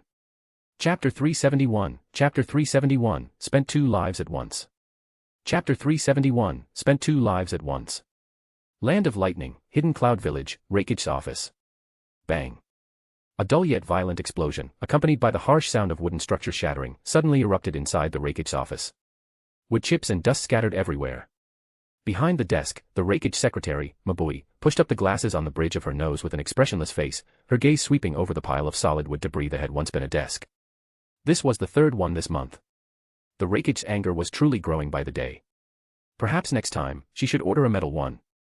In the center of the office, the fourth Reikage, A, stood like a furious thunder demon, his body radiating visible lightning-release chakra, with blue electric snakes slithering across his sturdy frame. On his thick, bronze-colored arms, veins bulged like coiling dragons. A bent down and rudely rummaged through the ruins of the desk with his large hand, pulling out a slightly damaged letter. It was the declaration of war that the Hokage of Hidden Leaf Village had just sent. He gripped the scroll tightly, as if intending to crush it, his eyes burning with raging fury and unbelievable humiliation. A's voice rumbled like muffled thunder as he growled through gritted teeth, a wet behind-the-ears brat, acting this arrogant. He shook open the scroll, revealing the concise, or rather arrogant, text written on it. The gist was, the 6th Hokage of Hidden Leaf Village, Uzumaki Naruto, hereby notifies the Hidden Cloud Village. Hidden Leaf Village will officially launch a full-scale military operation against the Hidden Cloud Village. Ha! A laughed in extreme anger, though his laughter was filled with cold killing intent and mockery, telling us to evacuate all villagers to a safe place within 4 hours. Who does he think he is? The Six-Path Sage. Pretentious. A slammed the scroll he had just picked up onto the ground. Humph. He snorted heavily through his nose, as if trying to suppress all his fury. I shall avoid his edge. Mabui spoke up at the right moment, attempting to douse the Raikage's raging fire while pointing out the reality. Lord Raikage, please calm down. According to our latest confirmed intelligence, Hidden Stone Village and the Hidden Sand Village were swiftly defeated and effectively controlled by Hidden Leaf Village's military forces not long ago. Although the specific process is not entirely clear, the result is indisputable. Hidden Leaf Village is currently at its peak, and its strength far exceeds our previous estimates. Actually, it wasn't that there was no news, but those reports sounded like they were fabricated by Hidden Leaf Village to boast about their Hokage. Like, Uzumaki Naruto single-handedly toppling the entire Hidden Stone Village. Or that after the first Hokage and the sixth Hokage arrived in the Land of Wind, Chiyo and Ebizo bowed to them immediately. What kind of roadside pulp fiction plot was this? Why not say that the sixth Hokage's mere presence made the world submit, and Hidden Leaf Village unified the entire ninja world? Even if the Six Path Sage were alive again, it wouldn't be this ridiculous. For our Hidden Cloud Village, the wisest choice at the moment is not to confront them head-on. Mabui pushed up her glasses, the lenses reflecting a calm light. The most urgent priority should be to immediately and fully facilitate an alliance with the Hidden Mist Village in the Land of Water. Only by uniting with the Hidden Mist can we possibly have the capital to contend with Hidden Leaf Village in the coming situation, or at least, secure bargaining chips for negotiations. I listened to Mabui's analysis, his heavy breathing calming slightly, but his brow furrowed even deeper. How could he not know this logic? But I know that. I waved his hand irritably, interrupting Mabui, but that old geezer, the Elder, has long since had his courage scared out of him. Mentioning the Elder, the actual power holder of the Hidden Mist Village, caused A's anger to flare up again. I previously sent envoys to make secret contact and propose a joint effort to resist Hidden Leaf Village. And what was the result? I was so angry his dark face turned red, and he panted heavily, that old Fox pretended to be sick and refused to see them. Later, when he finally sent a reply, he said something about, the Hidden Mist has long suffered from internal strife, is in need of reconstruction, and is unable to participate in external disputes, and we should value peace. Does he not know that after the Hidden Cloud Village is destroyed, it will be the Hidden Mist Village's turn? What good does it do the Hidden Mist Village to just stand by and watch the Hidden Cloud Village be destroyed? The Hidden Mist Village was full of short-sighted people. Didn't they know this was the last opportunity for the Hidden Mist Village to have any strategic value? Once the outcome of the battle was decided, the only value the Hidden Mist Village would have was to be occupied. The Hidden Mist Village certainly knew, but the person in charge of the Hidden Mist Village had already changed. Land of Water, Hidden Mist Village. The outside world was changing rapidly, and the Hidden Mist Village was not unaware of Hidden Leaf Village's expansion and the Hidden Cloud's desperate situation. On the contrary, they knew it very clearly. But the current Hidden Mist Village was no longer in the era where the conservative elder was in charge. The shift in power had already been completed amidst silent yet bloody internal struggles. The elder was old and easily controlled by the Sharingan. At this moment, inside the Mizukage's office, sitting on the large chair that originally belonged to the Mizukage was not a Hidden Mist ninja, but a bizarre figure with a blurred form, seemingly woven from light and shadow. Half of his body was pitch black, while the other half was a ghastly, bone-like pale. This yin-yang being was none other than Black Zetsu. At this moment, Black Zetsu was flipping through a newly released book with great interest. In the author's signature section, there was a strange pen name, Wen Chaogong. This book had unexpectedly caught Black Zetsu's attention. He was reading the end of the first volume, the strategist's first use of troops at Baoang Slope. The strategies, maneuvering, alliances, and manipulations of human hearts depicted in the book made Black Zetsu read with great relish, even giving him the urge to visit the author. Compared to the grand battles involving hundreds of thousands of troops depicted in this book, excitement couldn't help but well up in Black Zetsu's heart. The struggles he had planned and experienced over the past 1,000 years, inciting the reincarnations of Indra and Azura, inducing hatred between the Uchiha and Senju, pushing the ninja world wars from behind the scenes, guiding Uchiha Madara toward the Eye of the Moon. This book seemed to have opened a door to a new world for him, showing him what true strategy and political struggle were. But at the same time, it also soothed the frustration within Black Zetsu. Black Zetsu had been frantically reading various books recently. Rather than thirsting for knowledge, it was more that he was using this method to desperately suppress the monstrous fury and frustration that were almost consuming him. Nothing else, because the Rinnegan was lost. 1,000 years of planning, racking his brains. After finally waiting for Uchiha Madara to awaken the Rinnegan, what was the result? After Nagato and Obito went to Hidden Leaf Village, he didn't come back. That trash Obito also failed to bring back the Rinnegan. A crucial link in his 1,000-year plan was ruined just like that. How could Black Zetsu not be angry? How could he not hate? After the hate, Black Zetsu had no choice. After all, who could have known this era would produce a monster named Uzumaki Naruto? The office door was pushed open. A tall man wearing a Hidden Mist Village Umbu mask, carrying a chilling ninja sword, walked in with slightly heavy steps. The newcomer had two Sharingan. It was Uchiha Obito, who had just finished changing his eyes. Obito set the ninja sword in his hand casually against the wall. He walked to the opposite side of Black Zetsu, did not sit down, and just stood in silence for a while. Then, he opened his right hand, revealing 2 gray eyeballs. Obito held these 2 dim eyeballs and placed them gently on the desk in front of Black Zetsu. If I hadn't set up a delayed Izanagi in my body beforehand, I fear I would have truly died at the hands of Uzumaki Naruto. Even so, it cost me 2 Sharingan to save my Mangekyo. Fortunately, he had been prepared, fearing that 2 lives wouldn't be enough if he encountered Uzumaki Naruto, but he hadn't expected to spend both lives at once. Loving book so far. Check out 30+ advanced chapters at Patreon. Chapter 372, Chapter 372, Where is Itachi? Chapter 372, Where is Itachi? Izanagi, the Uchiha's ultimate forbidden jutsu. At the cost of permanently blinding 1 Sharingan, it converts any damage received within a certain period, even death itself, into a dream, thereby rewriting reality. For some reason, 2 were consumed this time. If Obito hadn't pre-implanted 2 eyes into his arm and activated the technique, he would have remained in Hidden Leaf Village forever. God knows why 1 Izanagi wasn't enough. This should have been a mechanical technique, unless the opponent had a jutsu that hindered the activation of Izanagi, it shouldn't have been like this. He paused and added, Nagato should be dead too.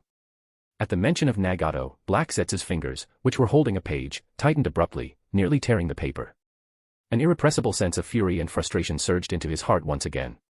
After Nagato's body recovered its health, not only did he not become more cautious, but his self-confidence inflated to an extreme degree. He actually said that Uzumaki Naruto was not to be feared, believing that his body, augmented by the Rinnegan and Hashirama cells, was enough to crush everything. Then, he had Obito use Kamui to take him and sneak into Hidden Leaf Village to rescue the captured Konan. And the result? Konan wasn't rescued, and instead, Nagato ended up staying in Hidden Leaf Village forever. Death is death, he was just a pawn, and Black Zetsu didn't care about Nagato's life or death. What he cared about was that pair of Rinnegan. 1,000 years of planning, 1,000 years of waiting, the key he had obtained with such difficulty. It was lost just like that because of an idiot's arrogance and impulse. It was an absolute humiliation, a 1,000-year grand plan nearly ruined in an instant. But fortunately, he could outlast them. If it were just Black Zetsu, he could wait a few decades to outlive Uzumaki Naruto, but Obito clearly couldn't wait for that day. The black substance on Black Zetsu's body fluctuated violently, revealing the extreme turmoil in his heart. But after all, he was a 1,000-year-old monster. He quickly forced down his anger and began to calmly consider the current situation. Right now, there seemed to be only 3 paths before them. The first, go directly to Hidden Leaf Village, kill Uzumaki Naruto, and take back the Rinnegan. But this path, looking at Obito's wretched state and Nagato's fate, it was clearly a complete dead end. That blonde brat's strength and methods had far exceeded their estimates. The second path, kidnap Uchiha Sasuke. According to intelligence, Sasuke had already awakened the Mangekyo Sharingan. If they could give him Uchiha Itachi's eyes to fuse into an eternal Mangekyo Sharingan, and then stimulate and nourish them by implanting Hashirama cells, perhaps they could let Sasuke gestate a new pair of Rinnegan. Although the process might be long and uncertain, this seemed to be the fastest viable alternative for Obito and Black Zetsu at the moment. The third was to outlive Uzumaki Naruto. Of course, Obito had already ruled out this option before changing eyes. Obito was older than Naruto, there was an 80% chance he wouldn't outlive him. It was hard to say, though. After all, Obito still had his virginity, while Naruto had so many girlfriends, maybe he could outlive him after all. Just as Black Zetsu was calculating the feasibility of this third path, Obito suddenly spoke, his voice interrupting his thoughts. He extended a finger and tapped the tabletop lightly, making a tap-tap sound. Perhaps we have other choices. Obito's eyes flickered with a deep and dangerous light. Regardless of whether the Eye of the Moon plan was a hoax, he definitely couldn't go back to Hidden Leaf Village. Uzumaki Naruto would definitely kill him. The experience of being killed last time still left Obito with lingering fear. When he was killed, he had absolutely not expected Naruto to appear so suddenly. It was almost as if a Flying Thunder God mark had been placed on him. After returning, Obito had actually found a Flying Thunder God mark on the back of his left shoulder. And the pattern and sensation of that mark looked exactly like Minato Namikaze's, the fourth Hokage. Could it be that Uzumaki Naruto's Flying Thunder God mark was the same as the fourth Hokage's? Even if it was, there was no way around it. Conventional methods simply couldn't remove a Flying Thunder God mark. Obito simply decided to go all the way. He cut off the entire area of skin and flesh on his back that bore the mark. Regardless of whether what Naruto said about the Eye of the Moon plan being a hoax was true or not, they had no other path to take now. Obito was very curious now, and also very afraid. Why? Why was Nagato, who had recovered his health and absorbed a large amount of chakra from the Five-Tails Jinchuriki and the Five-Tails itself via the Preta path, reaching a state of near-peak condition, so easily taken down by Hidden Leaf Village. According to White Zetsu's observations, after Nagato entered Hidden Leaf Village, it was like a pebble thrown into a bottomless pool. He disappeared silently without even splashing any decent ripples. Within Hidden Leaf Village, there wasn't even any sound of large-scale combat. It was as if Hidden Leaf Village hadn't been invaded at all. This was too terrifying. Nagato's compatibility with Hashirama cells was surprisingly high. After the transplant, he immediately and perfectly absorbed and fused with the Five-Tails chakra, and his strength soared. Obito admitted that he was absolutely no match for a healthy Nagato. Yet, even such a Nagato was so vulnerable before Hidden Leaf Village. Then, just how strong had Uzumaki Naruto become? Could it be that in all the previous battles, he had just been toying with them? Had he not used his true strength at all? This conjecture sent a chill through Obito's heart. Uchiha Obito, as if recalling something, raised his head to meet Black Zetsu's gaze. By the way, Black Zetsu. Obito's voice was hoarse and low, with no discernible emotion. Where is Itachi? Ever since Itachi and Kisame Hoshigaki returned from Hidden Leaf Village, Obito hadn't heard any news about Itachi for a long time. Hearing Obito's question, the pool of black substance that was Black Zetsu fluctuated slightly, and then, it emitted a chilling, owl-like cackle, hee. Itachi. Along with the cackle, Black Zetsu controlled the White Zetsu clone he was currently possessing. The White Zetsu's originally expressionless face suddenly twisted and stretched violently, its mouth opening exaggeratedly like a torn bag, almost reaching its ears. And deep inside that pitch-black oral cavity, there was no throat, but a face, pale to the point of being almost transparent, devoid of any blood color, with eyes tightly shut. It was Uchiha Itachi. Itachi's face looked as if it were embedded in the White Zetsu's body, his expression terrifyingly hollow, with almost no blood vessels visible beneath his skin. The whole person exuded an eerie aura between life and death, truly looking as if he were dead. He. Black Zetsu continued to explain with a weird laugh, his voice full of malice and mockery. With White Zetsu's cells and life force nourishing his body, Itachi is not dead, oh.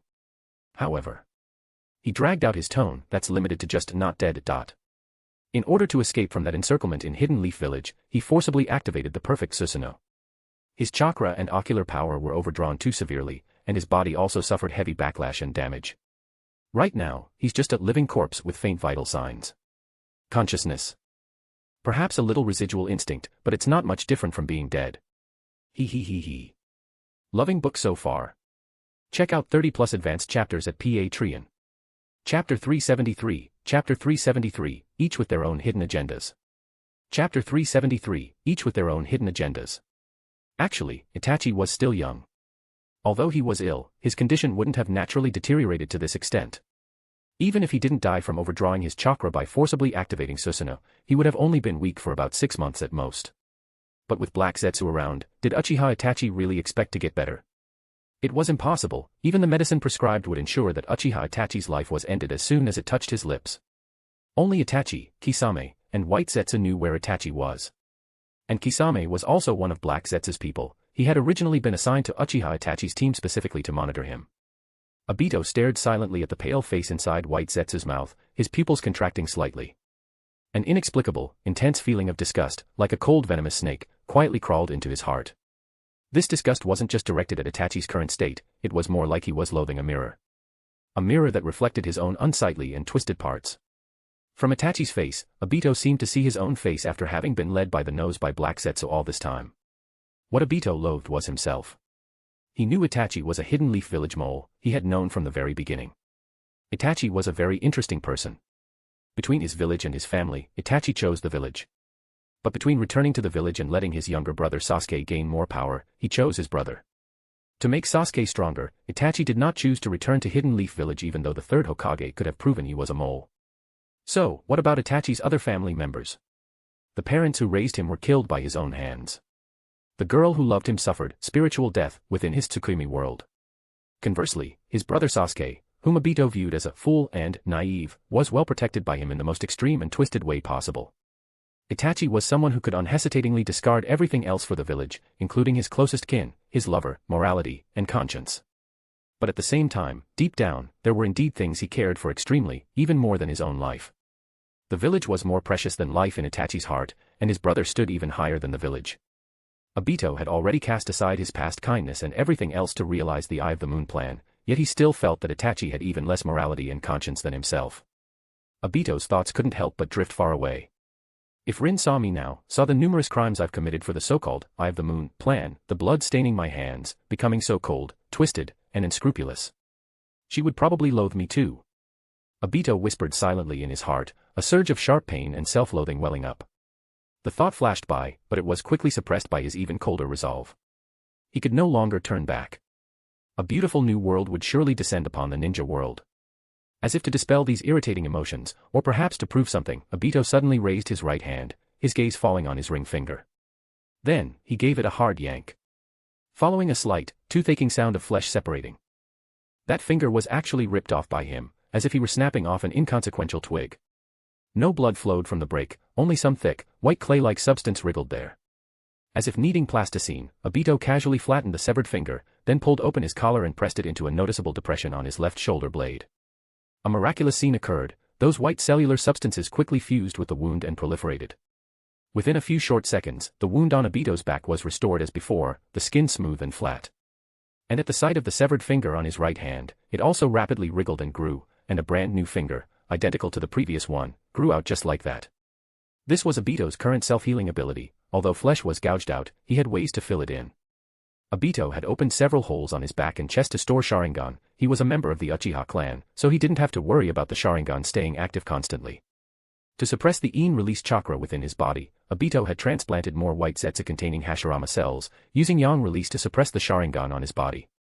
After completing all this, Obito moved his newly grown finger, his tone returning to its previous coldness and indifference as he spoke to Black Zetsu.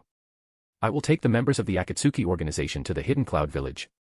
The AB combo are both tough characters capable of fighting tailed beasts. Perhaps there will be an opportunity to kill Uzumaki Naruto.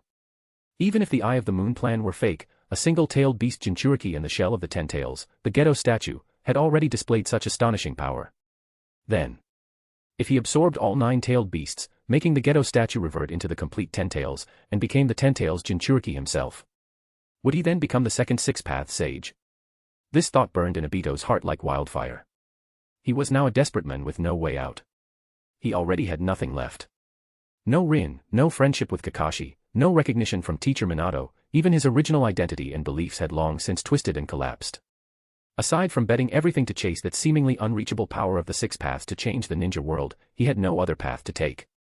Obito exchanged a glance with Black Zetsu, who had re-enveloped Itachi's face and returned to the form of White Zetsu. Their gazes met, each harboring their own hidden agendas. Obito said coldly, "Send someone to lure Uchiha Sasuke out and guide him to join us.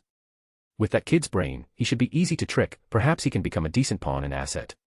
In his heart, however, he was secretly ruthless. Once the Ten-Tails is formed and I become the Ten-Tails Jinchuriki, possessing overwhelming power, the first one I kill will be you, Black Zetsu. Black Zetsu put away his book and laughed. Calling Sasuke a foolish boy, do you think you're any smarter yourself? Aren't you also being toyed with in the palm of my hand? Black Zetsu seemed completely oblivious to Obito's thoughts, only continuing that uncomfortable, eerie laughter. He, fine, no problem. To be safe. Black Zetsu controlled White Zetsu, his body wriggling as if adjusting Itachi's position or state within him. I will personally control Uchiha Itachi's body to go. After all, having the older brother personally guide the younger brother will yield better results. He. His laughter echoed in the cave, filled with the satisfaction of a successful conspiracy and mockery of Obito's overestimation of himself. Fool. Black Zetsu sneered in his heart. No matter what your plan is, whether the final Ten-Tails Jinchuriki is you or Madara, you are all but perfect sacrifices needed for Mother's resurrection. The endpoint of the Eye of the Moon plan was never some peaceful dream of the Infinite Tsukuyomi. It was Mother's return. It is the reunification of chakra, the true end and restart of this world. Mother's return was destined from the very beginning. All your struggles, calculations, and sacrifices, in the face of Mother's great resurrection, are merely laughable dust and stepping stones. The two conspirators, each with their own hidden agendas and calculating against one another, continued their cooperation destined for destruction and betrayal within this Mizuki's office. Loving book so far? Check out 30+ advanced chapters at Patreon. Chapter 374, Chapter 374, Hidden Cloud Village. Chapter 374, Hidden Cloud Village. At the main gate of the Hidden Cloud Village, heavy clouds hung low, and the air was heavy and filled with killing intent. As one of the 5 great ninja villages, the Hidden Cloud Village's strength was beyond question. Especially after Hidden Leaf Village showed the terrifying momentum of annexing Hidden Stone Village and Hidden Sand Village, the Hidden Cloud Village, with its martial traditions, powerful lightning release ninjutsu, and unique configuration of two-tailed beast Jinchuriki, had become the strongest existing ninja village besides Hidden Leaf Village.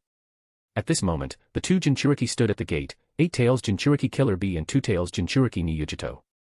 The two pillars that the Hidden Cloud Village was so proud of were now in a delicate standoff with two uninvited guests on a relatively open, jagged rock-strewn clearing outside the village entrance.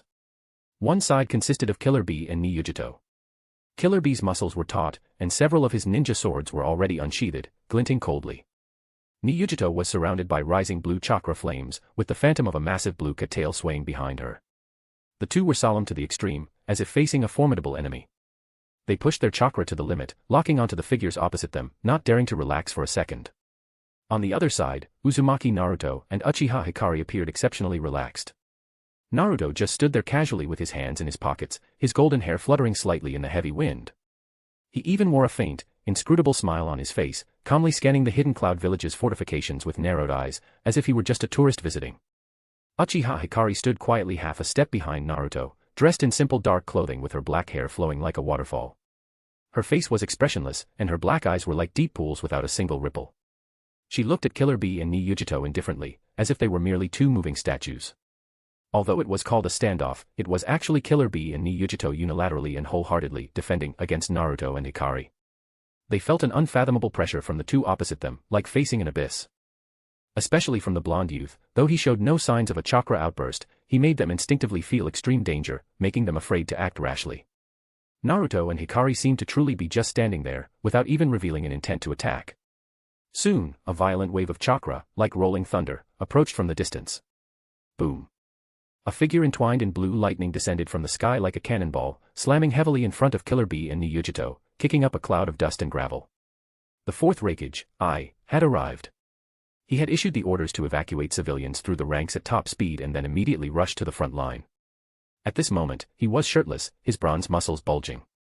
Blue lightning released chakra covered his entire body like armor, crackling loudly, while a raging fire of anger and solemn battle intent burned in his single eye. Ice gaze, like two bolts of literal lightning, instantly locked onto the blonde youth opposite him. At the first sight of Naruto, Ice pupils shrank suddenly. The resemblance was too strong. That dazzling golden hair, that tall and straight build, and especially the temperament that seemed casual yet hit a sharp edge. He was practically a replica of a young Minato Namikaze. You. Ice voice rolled like muffled thunder, breaking the silence of the confrontation. Are Minato Namikaze's son? Uzumaki Naruto.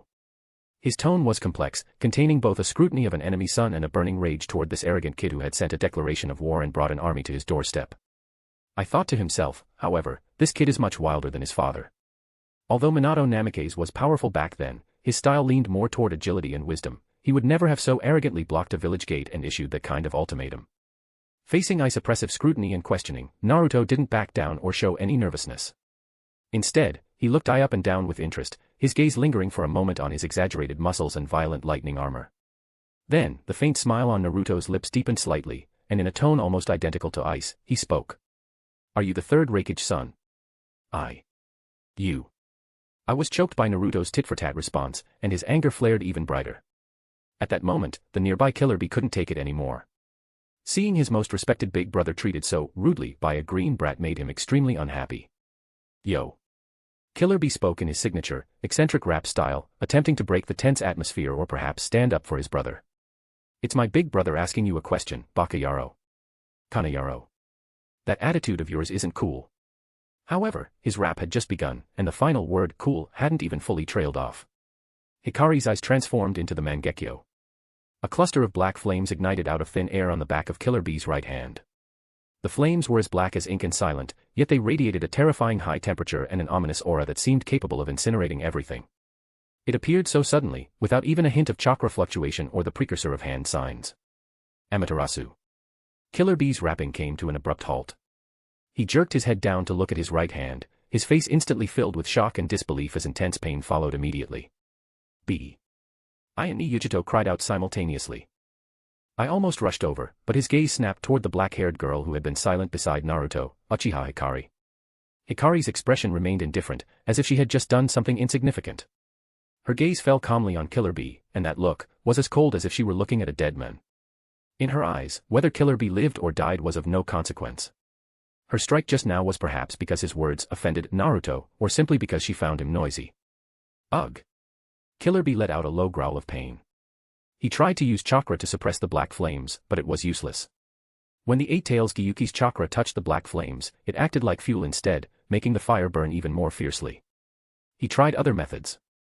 The black flames were like maggots on a bone, spreading from the back of his hand to his wrist and forearm at a visible speed. Everywhere they passed, flesh and blood were instantly carbonized.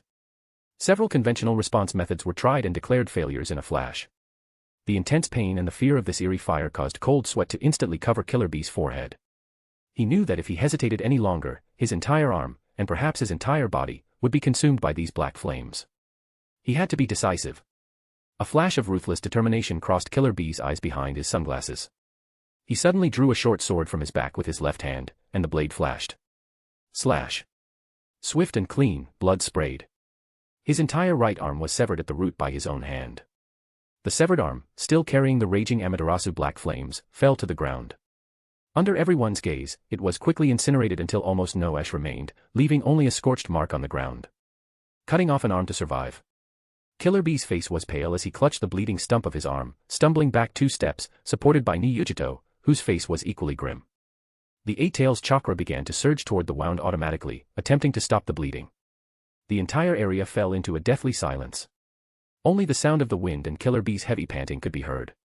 Ice Face was naturally dark, but now it turned even darker. His fists clenched until they creaked, and his lightning-released chakra sparked uncontrollably due to his extreme rage, striking small scorched pits into the ground. Just because of one sentence, or perhaps just because of his tone of voice. The opponent had directly used such a terrifying dojutsu, forcing Bee to sever his own arm.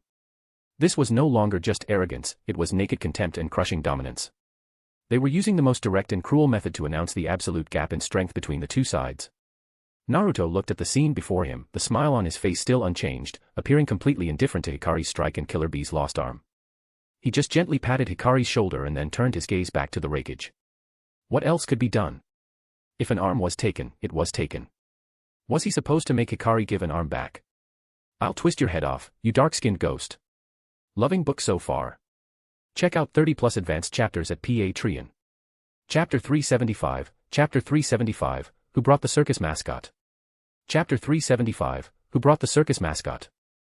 Seeing that Naruto and Uchiha Hikari, after forcing Killer Bee to lose an arm, still showed no intention of further attacking or breaking into the village, but just stood calmly on the spot, the fourth Hokage, despite the raging fire in his heart, secretly breathed a sigh of relief. He immediately growled at Yujito, who was supporting Killer Bee. Yujito, take Bee to the medical unit first, hurry. But, Hokage-sama, you. Yujito looked at the fourth Hokage with worry, then cast a wary glance at Naruto and Uchiha Hikari opposite them. Go, quickly. The fourth Hokage commanded with unquestionable authority, his voice even deeper from suppressing his rage. He knew Killer Bee's injuries needed immediate attention. If the enemy truly planned to wait until the designated time to attack, they would need Killer Bee to participate in the battle in a few hours. Yujito gritted her teeth, no longer hesitating, and supported the pale-faced Killer Bee, turning into a blue blur as she sped toward the village's medical facilities. After sending the two away, the fourth Hokage finally refocused all his attention on Naruto. His single eye stared fixedly at Naruto, like a tiger ready to devour its prey, and he asked word by word, Hokage of Hidden Leaf Village. What exactly is the meaning of this? The fourth Hokage's voice suppressed wild rage and confusion, issuing a challenge, bringing troops to our gates, and then suddenly attacking my brother, yet now you stand still. What do you want? The fourth Hokage tried to understand Naruto's intent. Was it a negotiation? Or pure military conquest? Although they were both among the 5 great ninja villages, the Hidden Cloud Village's strength was not comparable to the other 3. It would be difficult for Hidden Leaf Village to conquer the Hidden Cloud Village, let alone when the enemy had only brought 2 people. However, before Naruto could answer, Uchiha Hikari, who had been standing quietly beside him, spoke coldly once more. If you aren't going to fight, stop talking nonsense. She tilted her head slightly, sweeping a glance at the fourth Hokage from the corner of her eye. Her gaze was bone-chillingly cold. Otherwise, her voice devoid of any inflection, the next thing I burn will be your head. A naked threat, unmasked killing intent. The fourth Hokage's breath hitched, and the veins on his forehead bulged again. As the dignified fourth Hokage, when had he ever received such ruthless threats and contempt? And it came from a girl who looked so young. Just as the fourth Hokage was about to lose control of his rage and prepared to test the enemy's strength, Naruto chuckled softly, reached out, and took Uchiha Hikari's hand. Don't panic yet. Naruto said to Uchiha Hikari, his tone gentle and soothing, but his gaze remained on the fourth Raikage. I want to have a talk with that Raikage.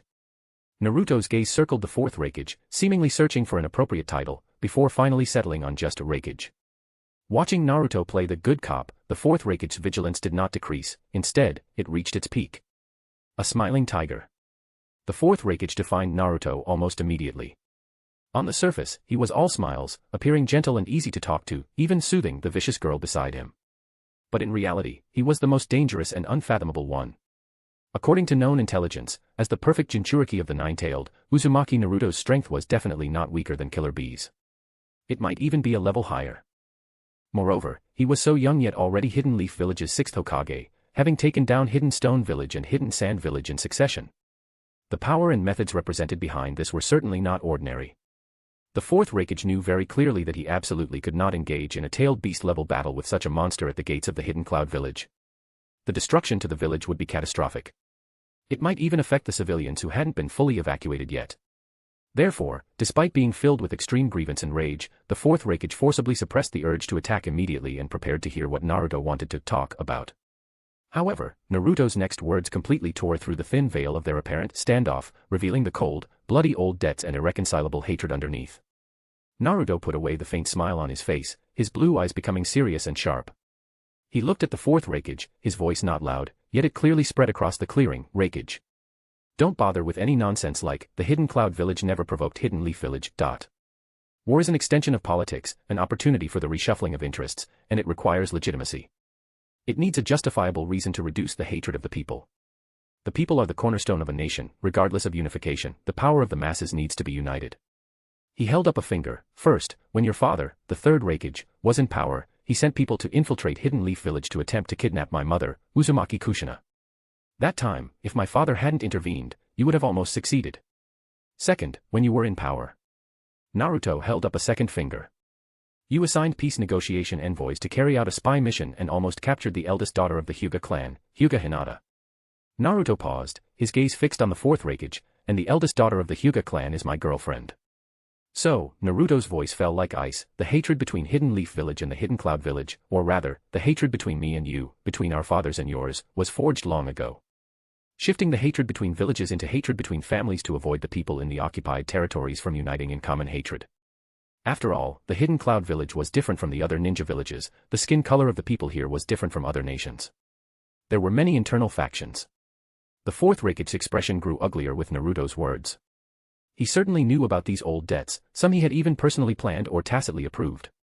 But having them brought up so bluntly, with such strong personal emotion, changed the nature of the situation entirely. This was no longer just a conflict of interest between villages. This was a private vendetta. Conflicts of interest between villages could be negotiated, but private vendettas could only be repaid with blood. This time, Uzumaki Naruto blocking the gate of the Hidden Cloud Village was a reckoning for what he and his father had done. Naruto didn't give the fourth Raikage much time to digest or refute, and he said finally, I am giving you 4 hours, not for you to bargain with me or reminisce about the past. It is for you to evacuate the civilians. War has nothing to do with them. Naruto's tone rarely carried such an unquestionable, commanding note. So, hurry, and do the last thing you can do for this village as the Raikage. Fulfill your duty, and then, prepare for war. Even with the fourth Raikage temperament, honed by countless storms and a thick skin, he nearly couldn't hold it together after hearing Naruto's ruthless reckoning of old debts and ultimatum. His face turned pale and blue, his muscles twitched slightly, and his chest heaved violently. Grievance. Rage. But mixed with a hint of indescribable absurdity and helplessness. How could this kid be so unlucky? No. Looking at it now, it was the Hidden Cloud Village that was unlucky. Of all things, the 2 failed kidnapping attempts back then, one targeted his mother, and one targeted his girlfriend. This hatred was cultivated with such precision and ruthlessness. Putting himself in those shoes, if the fourth Raikage had experienced such things, he would definitely have twisted the other person's head off. Otherwise, he might as well go find a river and be a turtle. However, as the Raikage, at such a time, at the gate of his own village, facing the enemy's aggressive posturing, even if he lost the battle, he couldn't lose his stance. Arrogant. The fourth Raikage suddenly let out an earth-shattering roar. The sound wave swept out like a physical force, shaking the surrounding rocks until they rattled. The lightning-released chakra around his body surged wildly as if out of control, and blue electric snakes danced, making him appear like a god of thunder descending upon the world. If you want to fight, then let's fight. The fourth Raikage's eyes were bloodshot, staring fixedly at Naruto, as if he wanted to tear him apart with his gaze. Why bring up those old, dusty debts? The ninja world is defined by the weak being the prey of the strong. Haven't you in Hidden Leaf Village done similar things in the past? The fourth Raikage tried to use this "everyone is the same" argument to blur the focus and defend the Hidden Cloud Village's final dignity. Naruto only felt at this moment, who brought the circus mascot here? Whether Hidden Leaf Village had done such things, Naruto didn't know, but the first Hokage definitely hadn't, the second Hokage likely hadn't because Hidden Leaf Village didn't have Kekii Genkais from other villages, the third Hokage with his cowardly nature definitely hadn't, and the fourth, fifth, and he himself as the sixth Hokage had short terms and definitely hadn't. That left only one person who could have done it. There is always only one truth, and the culprit is Danzo Shimura. Loving book so far? Check out 30+ advanced chapters at Patreon. Chapter 376, Chapter 376, truly interesting. Chapter 376, truly interesting. Naruto looked at the fourth Raikage before him, who stood with hair bristling like an enraged lion, his tone flat. Since you yourself admit that, the ninja world is inherently ruled by the law of the jungle. Naruto raised his chin slightly. The warmth that usually graced his face was gone, replaced by a calm and unquestionable air of condescension. Then, right now. His gaze swept over A's lightning release armor, which symbolized the supreme military might of the Hidden Cloud Village, and then moved past his shoulder toward the massive ninja village built into the mountains behind him, which was currently in a state of chaos and turmoil due to the emergency evacuation order. I am stronger. This piece of meat that is the Hidden Cloud Village should be eaten by me. Survival of the fittest, the law of the jungle. This was the logic A had just used to justify himself. Now, Naruto was returning that logic to him intact, and in an even tougher, more straightforward manner. There was no moral condemnation, no historical retrospection, not even much emotional rendering. There was only the coldest, most realistic declaration of the power gap and the outcome. A's breathing was heavy, his face livid. He felt an unprecedented sense of humiliation and powerlessness clenching his heart. The opponent didn't even bother to engage in any form of debate or negotiation with him, he simply used A's own words to seal the fate of everything about to happen. But he really couldn't fight right now, the losses for the Hidden Cloud Village would be too great if a battle broke out.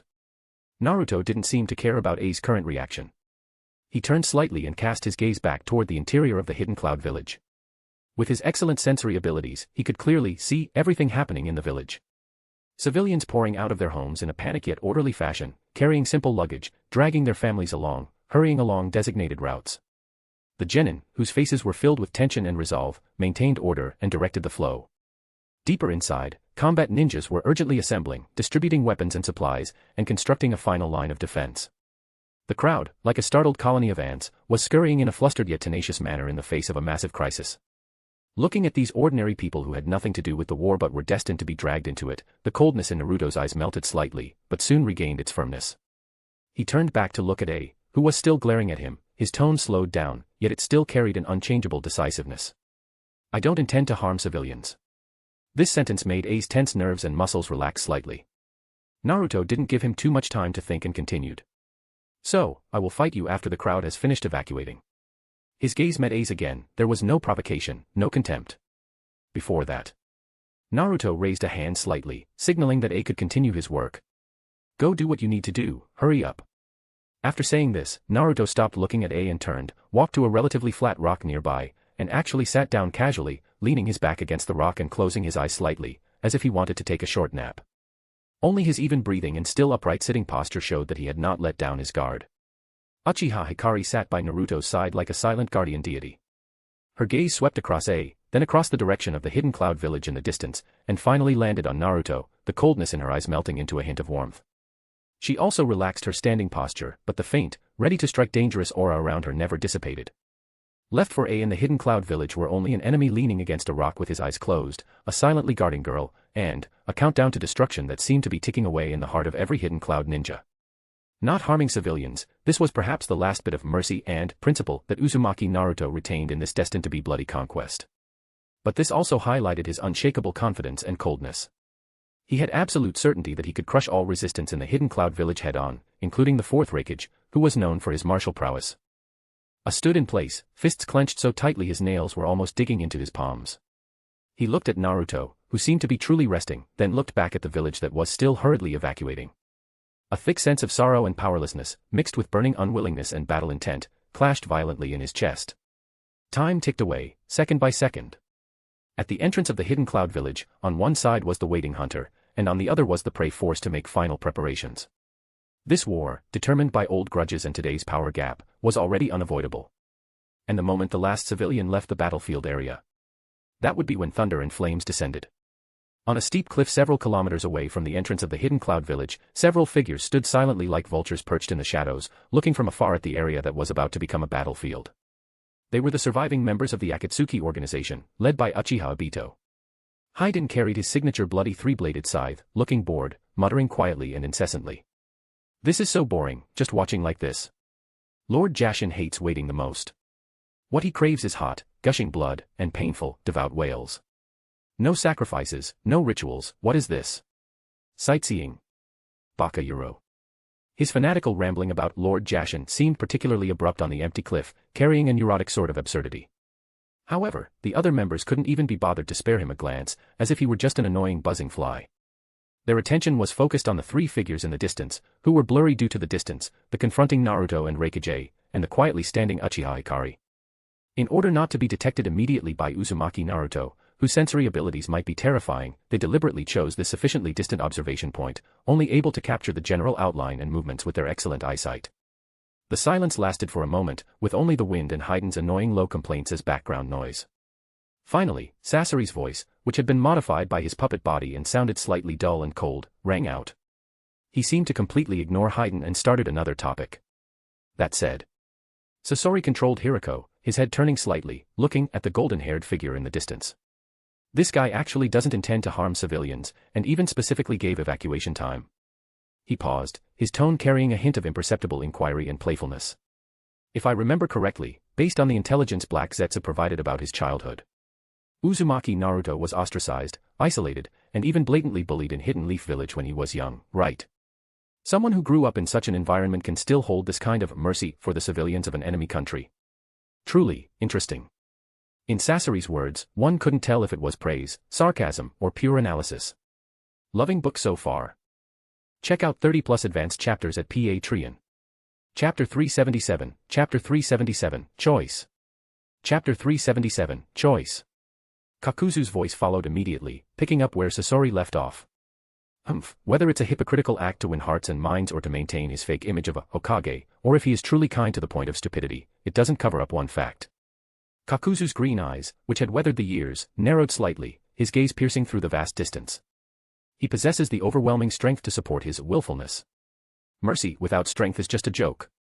Kakuzu added, his tone carrying a cold judgment based on realistic interests. However, the conversation shifted, and Kakuzu's gaze flicked, seemingly unintentionally, toward the men with the spiral mask in front. But Kakuzu's voice lowered, carrying the probing suspicion of an old fox. Judging from the fragmented intelligence we've received about Hidden Leaf Village and the man himself, this Uzumaki Naruto is by no means a kind soul in the traditional sense. When dealing with enemies, he is ruthless and leaves no room for mercy. When expanding and annexing, he is even more aggressive and efficient than the first Hokage was back in the day. Kakuzu was comparing the styles of the first Hokage and Naruto. There was another thing that bothered him, and that was the timing of the disappearances of Pain, Konan, and Uchiha Itachi. It was all very subtle. Kakuzu cast his gaze toward Obito's back again, his eyes, which had seen through countless conspiracies and betrayals, flickering with scrutiny. He always felt that this guy named Toby knew far more inside information than he let on. Did he orchestrate something? Or did he have some unknown connection or deal with Hidden Leaf Village? Kisame carried Samahata on his back, baring his sharp teeth in a silent smile. Deidara let out an impatient tch, as he was more concerned with the potential artistic confrontation in the distance than the internal power struggles of the Akatsuki organization. Sasori remained silent, but the tail of his Hiriko puppet swayed slightly, indicating he was deep in thought. And Obito, from beginning to end, kept his back to them, his expression hidden behind the mask, unseen by anyone. He simply gazed quietly at the distant hidden cloud village, looking at the blonde figure. On the cliff, the wind continued to blow. The remnants of the Akatsuki organization, like spiders lurking in the shadows, patiently waited for the storm that would surely affect the entire ninja world, while maintaining a delicate balance within a web of mutual suspicion and calculation. Haiden's muttering continued, but no one paid any attention to it. Time slipped away in the oppressive silence. Naruto leaned against a rock, eyes narrowed, as if truly enjoying the momentary peace before the battle.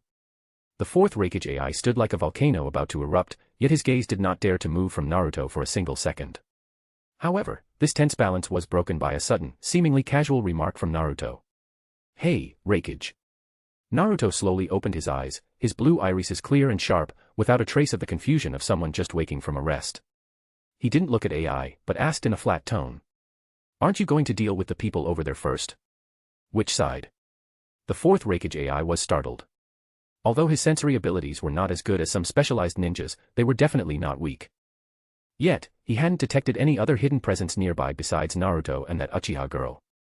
Judging by the other party's implication, it shouldn't be a hidden leaf village ambush, so, was there someone else ready to reap the benefits? As the Raikage, his experience and composure prevented him from showing immediate surprise or panic. The anger on his face subsided slightly, replaced by a deeper gravity.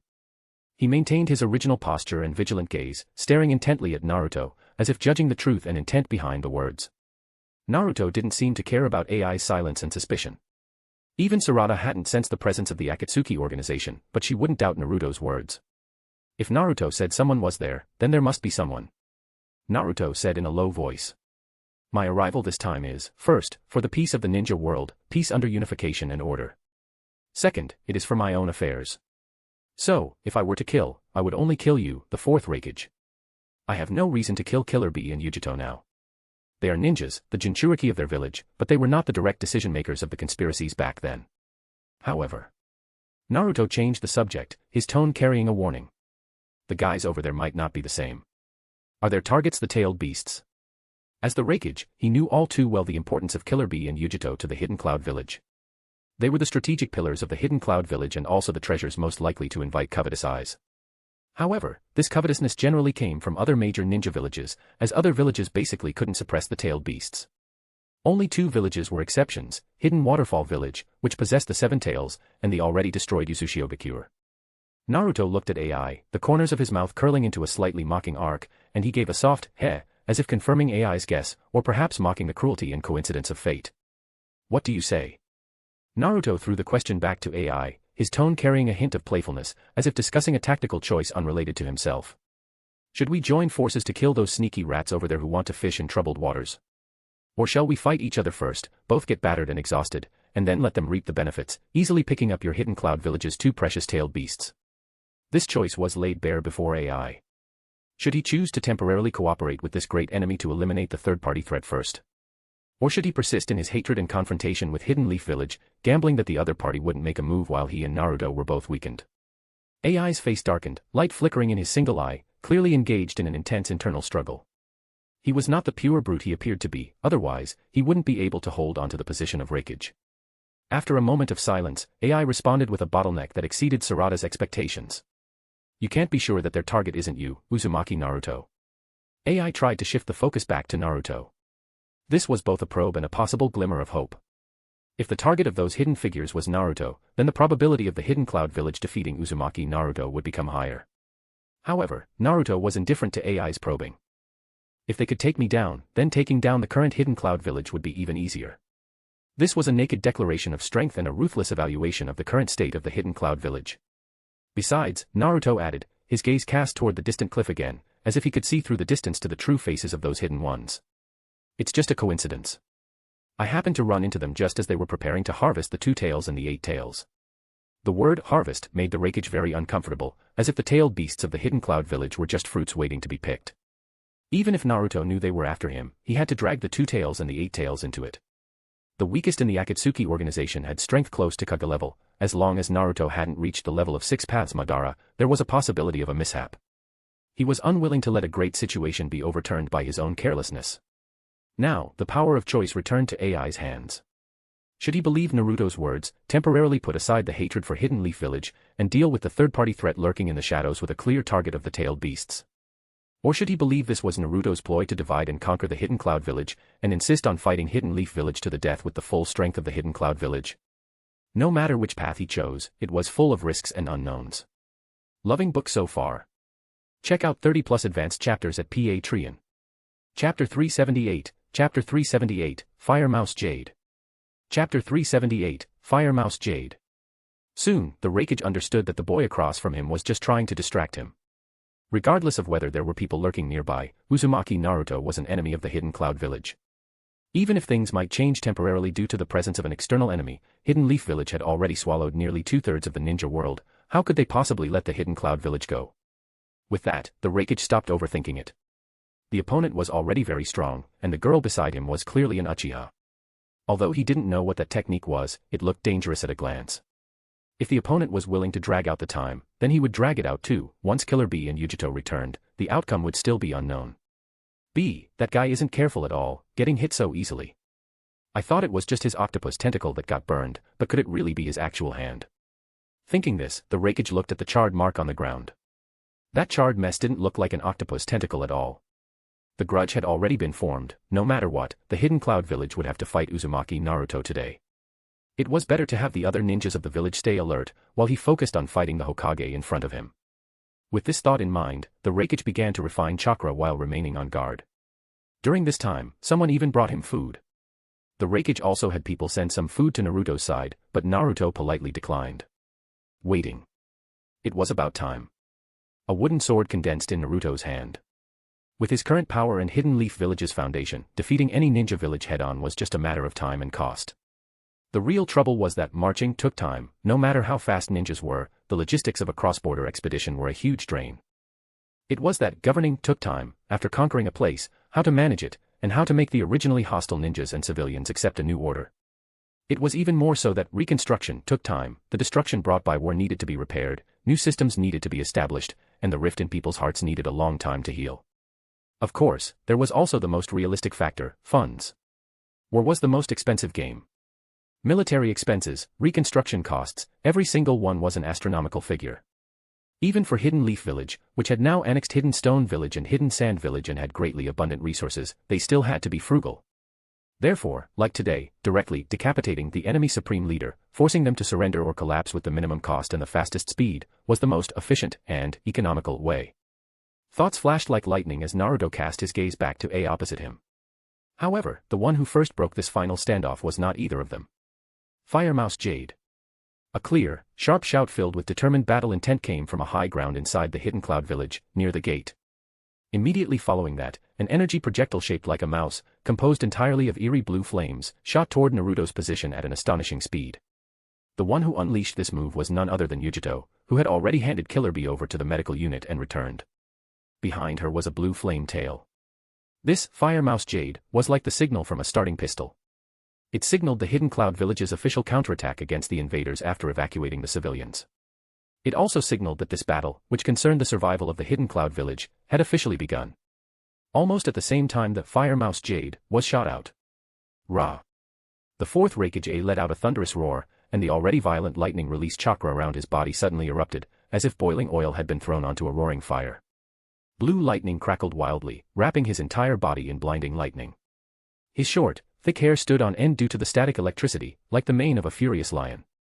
The strongest lightning release armor, the Raikage's signature ninjutsu taijutsu, activated his lightning release chakra to the limit, granting him unparalleled defense, speed, and attack power. Lightning release, lariat. I did not hold back with any probing. The moment he attacked, it was one of his most powerful and fastest taijutsu techniques. His thoughts were clear. He absolutely could not let Uzumaki Naruto, this perfect nine-tailed Jinchuriki, have the chance to enter the full-tailed beast state. Once the opponent transformed into that massive nine-tailed demon fox and started a war at the entrance of the Hidden Cloud Village, the destruction caused to the village would be devastating. Moreover, the scale and uncertainty of the battle would also greatly increase. Therefore, he had to finish the battle quickly. While the opponent was still in human form, he had to use his strongest strike to severely injure or even kill him. A's body flicker technique, bolstered by the strongest lightning release armor, had an explosive speed in short distances that could almost rival the Flying Thunder God technique. A flash of blue lightning streaked by, and A's figure had already vanished from where he stood. In the next instant, he had already appeared directly in front of Naruto, his thick arm wrapped in destructive lightning, like a giant lightning guillotine, slashing fiercely toward Naruto's neck. No warning, no probing, full power eruption, catching him off guard. This was A's tactic. However, facing this sudden, lightning-fast, and fatal strike, Naruto did not even raise the wooden sword in his hand. He merely opened his previously narrowed eyes. They were a pair of Byakugan. Like the purest jade, or the first snow of deep winter, there were no pupils, no distinction between iris and sclera, only a patch of indifferent and profound white. Within this whiteness, faint, fine meridian-like patterns extended from the corners of his eyes toward his temples. Byakugan. A's eyes widened in that instant, and a stormy sea surged in his heart. How could this guy have the Byakugan? Was this kid really so ruthless that he would attack people from his own village, even his girlfriend's family? Are you still daring to be distracted while fighting me? Before the words had even faded, Naruto's hands had already raised like phantoms. However, his palms were currently covered in wind-release chakra. The violent lightning released chakra on A's lariat, the moment it touched the pale cyan wind-release layer on Naruto's hands, was easily dispersed as if it had encountered its nemesis. The lightning scattered, revealing A's muscular, bronze-colored arm. A flash of incredulous horror crossed A's eyes. He had never seen anyone neutralize his lariat so casually. He certainly knew the principle of wind release suppressing lightning release, but to achieve such precise and efficient suppression required what kind of terrifying chakra control and understanding of attribute changes. Before A could recover from his shock. Bang. A muffled, thunderous sound. Naruto's right leg kicked solidly into A's abdomen. A only felt an unimaginable force hitting him, as if he had been struck head-on by a high-speed moving mountain. Ugh. A let out a grunt, his massive body flying backward like a cannonball, at a faster speed than when he had charged over. He slammed hard into the ground in the distance, plowing a deep trench and kicking up dust into the sky. And that Fire Mouse Jade, shot by Yujito, was intercepted at the moment it was about to hit Naruto by Uchiha Hikari, who was wielding the Naruto. Loving book so far? Check out 30+ advanced chapters at Patreon. Chapter 379, Chapter 379, Yachihoko. Chapter 379, Yachihoko. Naruto's evaluation of the Raikage was that he was fast, durable, and possessed immense destructive power. Naruto hadn't held back at all during that last attack. The fourth Raikage acted as if it were nothing. He propped himself up with his hands, shook his head, spat out the dust and a bit of bloody foam from his mouth, and stood back up.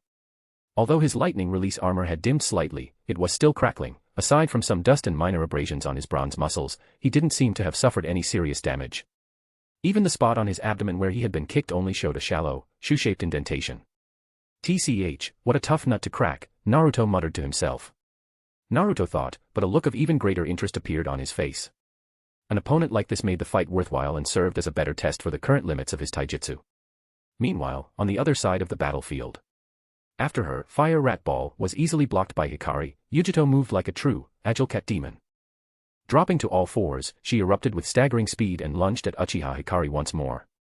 Infused with tailed beast chakra, the already sharp nails on her fingers grew longer and sharper, transforming into 10 slender claws that glinted with an eerie blue light. Swish. Swish. Swish. Yujito's attacks were like a torrential storm, a blur of claws accompanied by sharp whistling sounds as they struck at Hikari's vital points from every angle. Uchiha Hikari remained as calm and indifferent as ever. The Naruto in her hand traced elegant yet lethal arcs. Clang. Clang. Clang. Clang. A series of metallic clashing sounds rang out. Hikari used the blade to precisely parry Yujito's incoming right claw.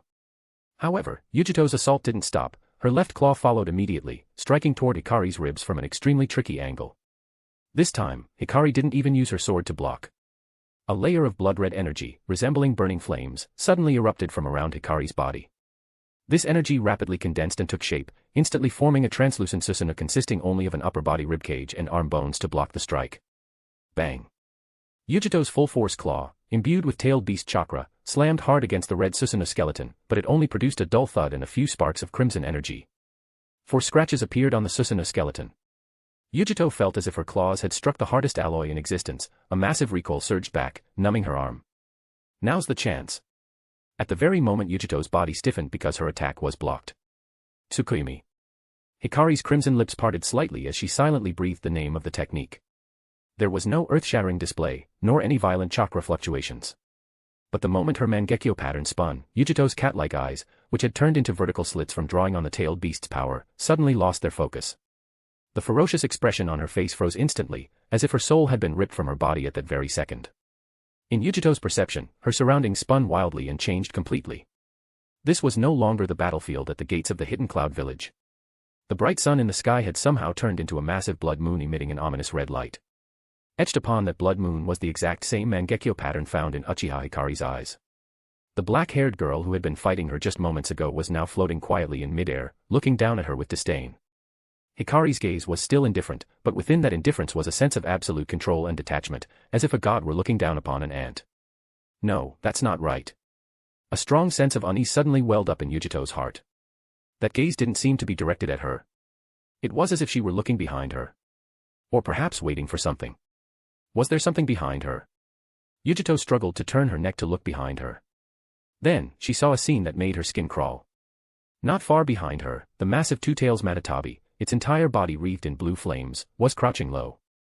Its front claws gripped the ground tightly, its hindquarters were raised high, and its tails lashed restlessly like steel whips. Its flaming cat eyes were fixed intently on Uchiha Hikari in the sky. Why was the two tails here? No, its eyes were wrong. There was none of the usual rapport they shared when fighting side by side. Instead, they were filled with a strange hollowness, the blankness of being completely dominated. Yujito could even see Matatabi's massive frame swaying slightly and its muscles tensing, but the range of its movements was slowing down. What on earth was going on? Where was this? Why was the two tails like this? Was it genjutsu? Terror, confusion, bewilderment. All sorts of emotions flooded over Yujito like a tide. And at that moment, Uchiha Hikari, suspended in midair, finally spoke again. Her voice was still flat, without a hint of emotion, yet it seemed to possess a magic that reached the depths of the soul, echoing clearly within this eerie Tsukuyomi space. Become our strength. Yachihoko. As those words fell like an incantation, Yujito felt her consciousness being thrown into a massive, warm, and viscous vortex, beginning to sink and dissipate uncontrollably. It was as if there were an endless black abyss at the bottom, with countless black hands tearing at her sanity. The scene before her eyes began to blur, the blood-red moon, the floating Hikari, the Matatabi behind her. Everything became distorted and distant. She tried to struggle, tried to mobilize her chakra and Matatabi's power, but she found her connection to her chakra rapidly weakening. It was as if countless invisible hands were reaching out from the blood moon and Uchiha Hikari's eyes, wrapping around her soul and dragging her inch by inch into the abyss. Yujito looked at Matatabi and saw the last trace of the tailed beast's wildness and defiance rapidly fading from its eyes, replaced by the same hollowness and blankness. In her perception, countless black hands were pulling at her. Yujito struggled desperately, but it was to no avail. When a black hand covered Yujito's mouth, she found she had lost her speech. When black hands covered her ears, she lost her hearing, and when two black hands covered her eyes, she lost her vision. Before her consciousness completely succumbed, Yujito's hands were raised high above her head, twitching in a constant struggle. When a black hand grabbed her hand and lowered it, Yujito completely lost consciousness. Hikari watched coldly as Yujito stood motionless, her eyes gradually becoming hollow, but a surge of excitement rose in her heart. Excellent, she had finally caught another person to mark with the Yachihoko. Loving book so far. Check out 30+ advanced chapters at Patreon. Chapter 380, The Naturally Evil Uchiha. Chapter 380, The Naturally Evil Uchiha. In the eyes of outsiders, the brief clash between Uchiha Hikari and Yujito was almost instantaneous, ending as soon as it began. Hikari merely used her Susanoo ribs to block one of Yujito's claw strikes. The two locked eyes for a split second before Yujito quickly leaped backward several times, retreating to the side of the fourth Raikage, who had just come to a halt. The entire process was so fast that people barely had time to react, and few could perceive the underlying details. As the battle officially commenced, the Hidden Cloud Village's response was both swift and efficient. Several elite ninjas with powerful auras, wearing Hidden Cloud Jonin vests, appeared from various parts of the village after completing their evacuation tasks. They quickly assembled around the Raikage and Yujito, forming a small defensive formation. Their expressions were grave and their gazes sharp, firmly locked onto the Naruto and Hikari across from them.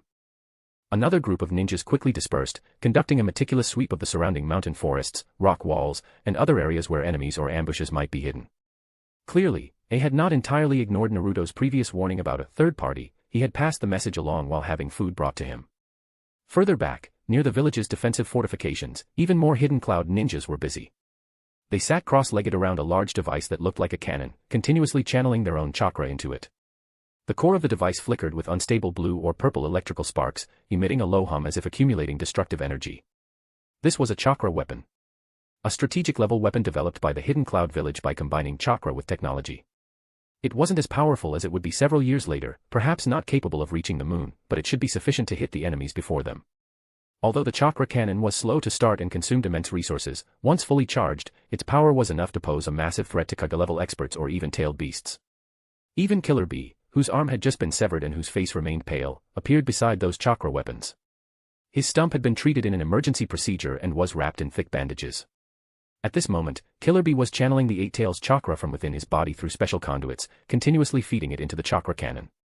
As a perfect Jinchuriki, Killer Bee's chakra reserves far exceeded those of ordinary ninjas. Furthermore, the violent and powerful nature of the Eight-Tails chakra was crucial for accelerating the weapon's charge and enhancing its final power. This was the trump card the hidden cloud village prepared to use when facing a desperate situation. Back to the front lines. A looked at Yujito, who had retreated to his side.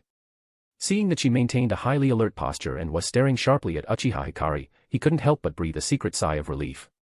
It seemed Yujito hadn't fallen under an Uchiha's genjutsu. To confirm, A lowered his voice and asked quickly. What do you think of that, Uchiha? Yujito didn't answer immediately. Her gaze remained locked on Hikari, as if evaluating something. A few seconds later, she finally replied. Very strong. As soon as she spoke, the tail behind Yujito suddenly began to fluctuate violently, like boiling water. Following that, strands of a deeper blue flame, seemingly from the netherworld, began to seep out from beneath her skin. Within these flames, black patterns resembling talismanic incantations were interspersed, the true form of the two tails. The single chakra tail behind her also split into two. A second blue flame tail, also entwined with black patterns, burst forth from her tailbone area. Version 2 Tailed Beast Form. Seeing Yujito enter her combat state, A also immediately focused his mind, concentrating all his attention on the Naruto and Hikari across from them. He knew the coming battle would be even more treacherous. However, at this delicate moment, just as A and Yujito's attention was drawn by the powerful enemies, the Hidden Cloud's defensive formation had just taken shape, and the chakra weapons in the rear were still charging.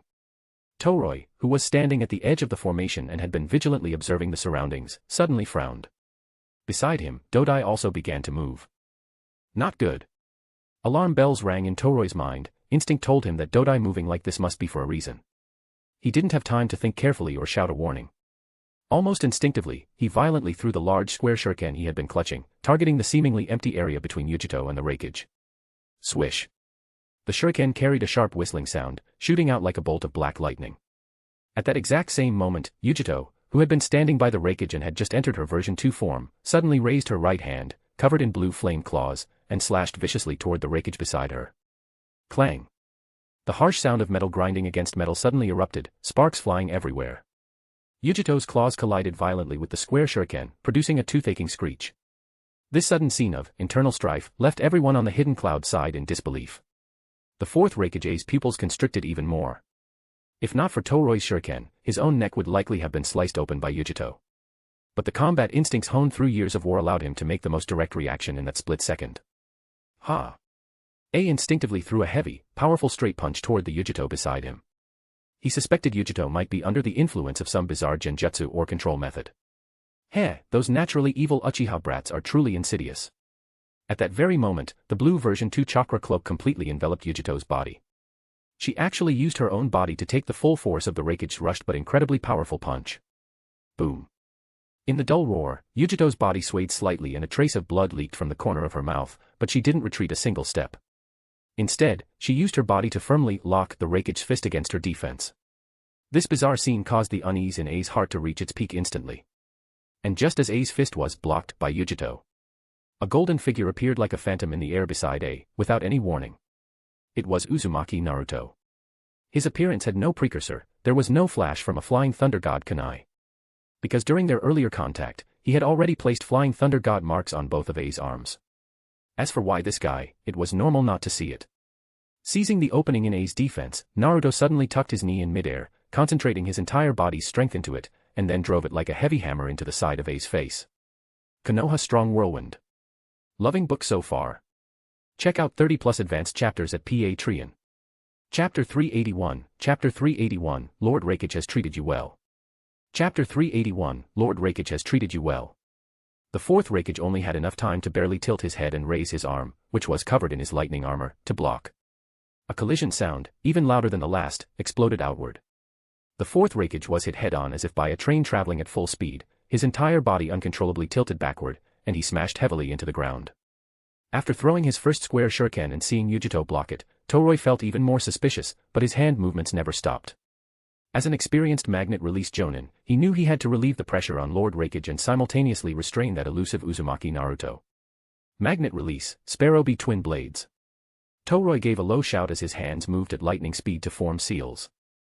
The other large, square shuriken in his hand, along with the one that had been knocked away by Yujito but was still rolling in the air under his magnetic control, were simultaneously manipulated by his magnet release. The two square shuriken, as if pulled by invisible threads, traced two sharp, intersecting arcs in the air. Accompanied by a shrill whistle that cut through the air, they came from left and right like the twin stingers of a venomous bee, fiercely striking towards Uzumaki Naruto, who had just landed and seemed to be adjusting his posture. The angle was tricky, the speed was extreme, and it sealed off most of Naruto's evasion space. At the same time, another elite jonin from Hidden Cloud Village, Dodai, seized this opportunity. He saw that Uchiha Hikari, who had been standing in the distance and seemingly not directly participating in the attack, was a huge threat and had to be contained to prevent her from coordinating with Naruto for a more lethal attack.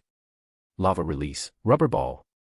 Dodai took a deep breath, his chest expanding high, and then spat out. A mass of viscous, yellowish rubber-like sphere shot out from his mouth.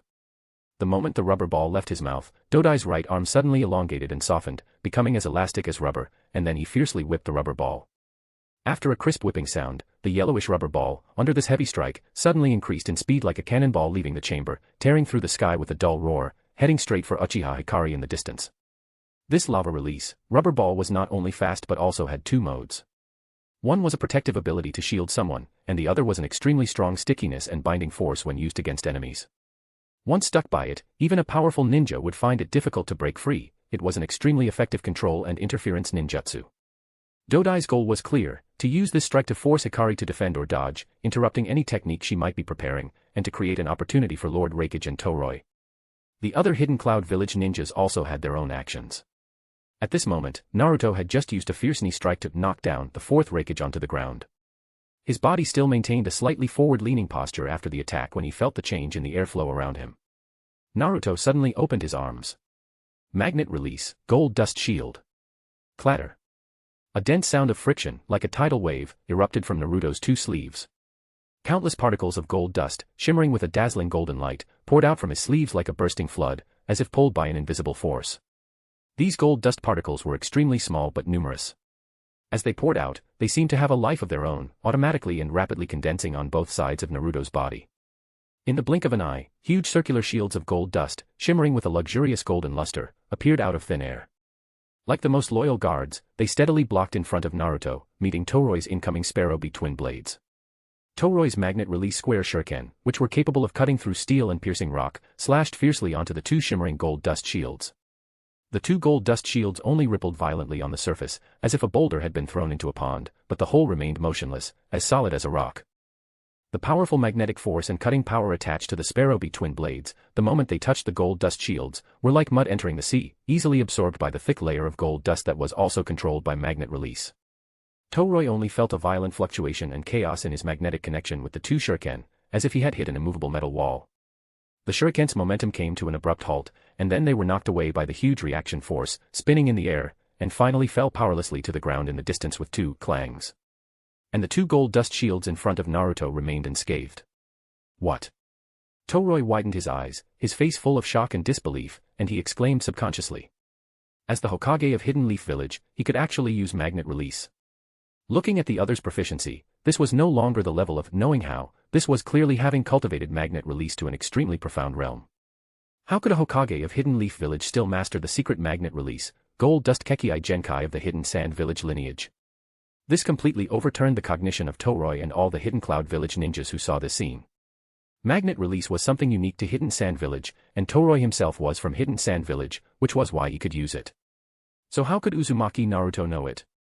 The third and fourth Raikage had once snatched people from various major ninja villages, failing twice in Hidden Leaf Village. However, they succeeded when it came to Hidden Sand Village. Toroi was snatched from Hidden Sand Village during the third Raikage's era. In Hidden Cloud Village, Toroi enjoyed treatment higher than ninjas of the same rank, treatment that his barren homeland could not give him. Plus, he was surrounded by Hidden Cloud Village ninjas, making it difficult to escape. Regardless of subjectively or objectively, he had no need to risk being treated as a spy to return to Hidden Sand Village. So many years had passed, and Toroi had long since felt that Hidden Cloud Village was his home. He was an orphan, and he was still young when he was originally kidnapped. And at this moment, Naruto seemed to have just done a trivial thing. He slowly lowered his opened arms, and the gold dust shield around him dissipated, turning back into golden gravel filling the sky. Like living quicksand, it flowed slowly around him, shimmering with a mysterious and dangerous light. His gaze crossed the shocked Toroi and looked at Uchiha Hikari, who was being attacked by Dodai's lava release, rubber ball, in the distance. Uchiha Hikari used Amaterasu to burn through the rubber ball, emitting an unpleasant rubber smell. Naruto's movements did not stop. He condensed a small wooden thorn in his hand and stabbed it into the Raikage's abdomen. The moment the small wooden thorn entered the body, it began to absorb the Raikage's chakra and then grew wildly. Clang! Clang. Yujito, in her half-tailed beast form, swept away 2 Hidden Cloud Village Jonin and guarded Naruto's side. Yujito, you bastard, Lord Raikage has treated you well, why would you betray Lord Raikage? A Hidden Cloud Village Jonin who looked like he had a pointy head demanded sternly. Yujito answered his question with a gloomy expression. Because I've long been sick of looking at you bunch of dark-skinned folks who look creepy when you smile and can't even be seen at night. Especially Killer Bee. Every day after training or finishing a mission, when I finished showering and was ready to have a nice sleep or play with my shamisen, a piece of ugly trash would be singing terrible rap at night, and his mouth was always dirty, anyone would be annoyed. It's truly impressive that Killer Bee can persist in singing every day. Yujito had wanted countless nights to pick up her shamisen and smash it fiercely onto that guy Killer Bee's mouth to make him shut up. Loving book so far. Check out 30+ advanced chapters at Patreon. Chapter 382, Chapter 382, Chakra Weapon. Chapter 382, Chakra Weapon. As soon as those words were spoken, the expressions of not only the Jonin who had asked the question but also every Hidden Cloud Village ninja around who heard them changed instantly. Shock, astonishment, disbelief, all instantly transformed into overwhelming fury and humiliation. This was blatant racial discrimination and a personal attack. It was a malicious disparagement of the physical characteristics of their entire Hidden Cloud Village ninja force, and by extension, the citizens of the Land of Lightning. Lady Yujito, how could she possibly say such things? Furthermore, she had always been composed and reserved, she was definitely not the type of person to utter such malicious words. This anomalous statement only served to further confirm their suspicions. Yujito had absolutely been controlled by that inherently evil Uchiha woman. Even Uchiha Hikari, standing in the distance, had a rare, faint look of surprise appear on her usually indifferent face after hearing Yujito's reply. The control of Yachihoko did not strip away a person's memories or thoughts. It was more like planting a seed deep within the target's psyche to shift their stance. Under normal circumstances, Yachihoko had a latent period, but that latency had already passed while inside Tsukuyomi. The reason Yujito felt her will sinking within the space of Tsukuyomi was because Yachihoko was influencing her. However, the target's original personality, memories, and manner of speaking would not change drastically, or at least not to the point of abruptly uttering aggressive remarks that were severely inconsistent with her established image. Unless this thought itself had always been hidden deep within Yujito's heart, merely suppressed by her rationality, sense of responsibility, and emotions. And the control of Yachihoko, while shifting her stance, perhaps indirectly weakened these suppressions, allowing certain hidden negative emotions or true thoughts to be released without restraint. It's true, though, this bunch really is ugly. Hikari's thoughts drifted briefly before she stopped dwelling on it. Regardless of the reason, as long as the result met expectations, that was fine. Don't zone out. Naruto's calm voice came through, interrupting Hikari's train of thought and pulling her back to the battlefield before them. He had already completed the sealing and binding of the 4th Raikage. The small wooden thorns, after absorbing the Raikage chakra, had grown wildly, turning into a spirit coffin that encased the Raikage. Naruto reached out, his 5 fingers digging into the wooden texture on the side of the coffin, and then, without any effort, he hoisted the wooden spirit coffin, which looked like a medieval vampire coffin and was taller than a person, steadily onto his right shoulder. The coldness and weight of the wood were apparent, but they had no impact on his movements. Having done all this, Naruto did not leave immediately. His gaze passed over the Hidden Cloud Village ninjas in front, who were in great chaos and fury due to Yujito's betrayal and the capture of their Raikage, and who were currently reorganizing their offensive. His eyes landed precisely on that experienced lava-release ninja, Dodai. Then, Naruto's line of sight shifted slightly, as if he could pierce through layers of buildings and rock to directly see a certain location deep within the Hidden Cloud Village. A knowing arc curled at the corner of his mouth, and he spoke to Dodai in a tone akin to casual conversation. That chakra fluctuation over there. He tilted his chin toward the direction of the chakra weapon inside the village. The energy is so concentrated, the fluctuations are so regular, and it's even mixed with distinct traces of lightning release and tailed beast chakra. Naruto's tone carried a hint of admiration. It seems you in Hidden Cloud Village haven't been idle all these years. Is that a chakra weapon? Dodai was slightly stunned, and the expression on his face, which had been tense with anger and determination, showed a clear trace of astonishment and suspicion. A chakra weapon, this was a strategic weapon that the Hidden Cloud Village had been secretly developing for many years, combining lightning release technology with massive capital investment. It was a highly classified project. Even within the village, very few people knew of the chakra weapon's existence before this battle. This Uzumaki Naruto, how could he know? Could the Hidden Leaf Village intelligence network have already infiltrated to such a terrifying extent? As a high-ranking official of the Hidden Cloud Village, the only people Dodai could think of who knew about this were those few individuals, not the Raikage, not Killer Bee, not those researchers locked up in the laboratory. Could it be that he, Dodai, had leaked the secret? This thought made the chill in Dodai's heart even worse. The opponent was not only unfathomably powerful, but his understanding of Hidden Cloud Village also far exceeded their estimates. However, Naruto seemed unconcerned by Dodai's shock. He stepped forward, carrying the wooden spirit coffin that sealed the rakeage, his calm gaze sweeping over all the Hidden Cloud Village ninjas in front, who were eyeing him covetously but dared not act rashly. He patted the wooden spirit coffin on his shoulder, producing a dull thump-thump sound. I am standing right here now, and your rakeage is here too. His gaze, like a sharp sword, pierced through the crowd and looked toward the direction of the chakra weapon. Then, Naruto's voice rose sharply, carrying an unquestionable, commanding tone. Go, tell Killer Bee. Tell him to bring it on. Go ahead and use the chakra weapon to attack. Attack his big brother, attack his village, I am standing right here. According to the original timeline, the chakra cannon that appeared in about 4 or 5 years already existed now. This was nothing to be surprised about, after all, the development of technology was not something that happened overnight. And this chakra weapon might not even be the final version. Killer Bee was a decent guy, but it was a pity that after the 4th rakeage died, Killer Bee would inevitably fly into a rage. The 4th rakeage had been targeted by Naruto before he even arrived. This was a gift he intended for Hyuga Hayashi. Before coming out this time, Hayashi had even sought out Naruto, saying he wanted to come to Hidden Cloud Village with him. Naruto saw through his father-in-law's intentions clearly. He probably wanted to offer a sacrifice to Niji's father. The best sacrifice was the 4th rakeage. Besides that, the buildings of the Hidden Cloud Village were mostly built against the mountains. While using a tailed beast to attack directly would certainly be fast, the cost of repairing the Hidden Cloud Village would be huge. That would all be Naruto's money. Because he wanted to govern the ninja world, Naruto was unwilling to let the Hidden Cloud Village suffer major losses. If it was destroyed, it would be Naruto's village, and it would cost Naruto's money. As for why he wouldn't use wood release to repair it. Because using wood release to repair things consumed a vast amount of chakra. The last time Naruto used wood release, Konoha village technique, he had actually used the connected power taught to him by Azura to borrow the chakra of the Konoha village ninjas to perform the repairs. Naruto hadn't expended much chakra at all. Even if he could use wood release to repair it, it wouldn't be worth the cost. Naruto still had a lot to do right now, and having a group fight with these guys was better than just going straight to using a giant construct. Naruto's strength had long exceeded the limits of ordinary ninjas, dealing with these guys was still a piece of cake. Damn it, you bastard, you are truly despicable. We must save Lord Raikage at all costs. Loving book so far.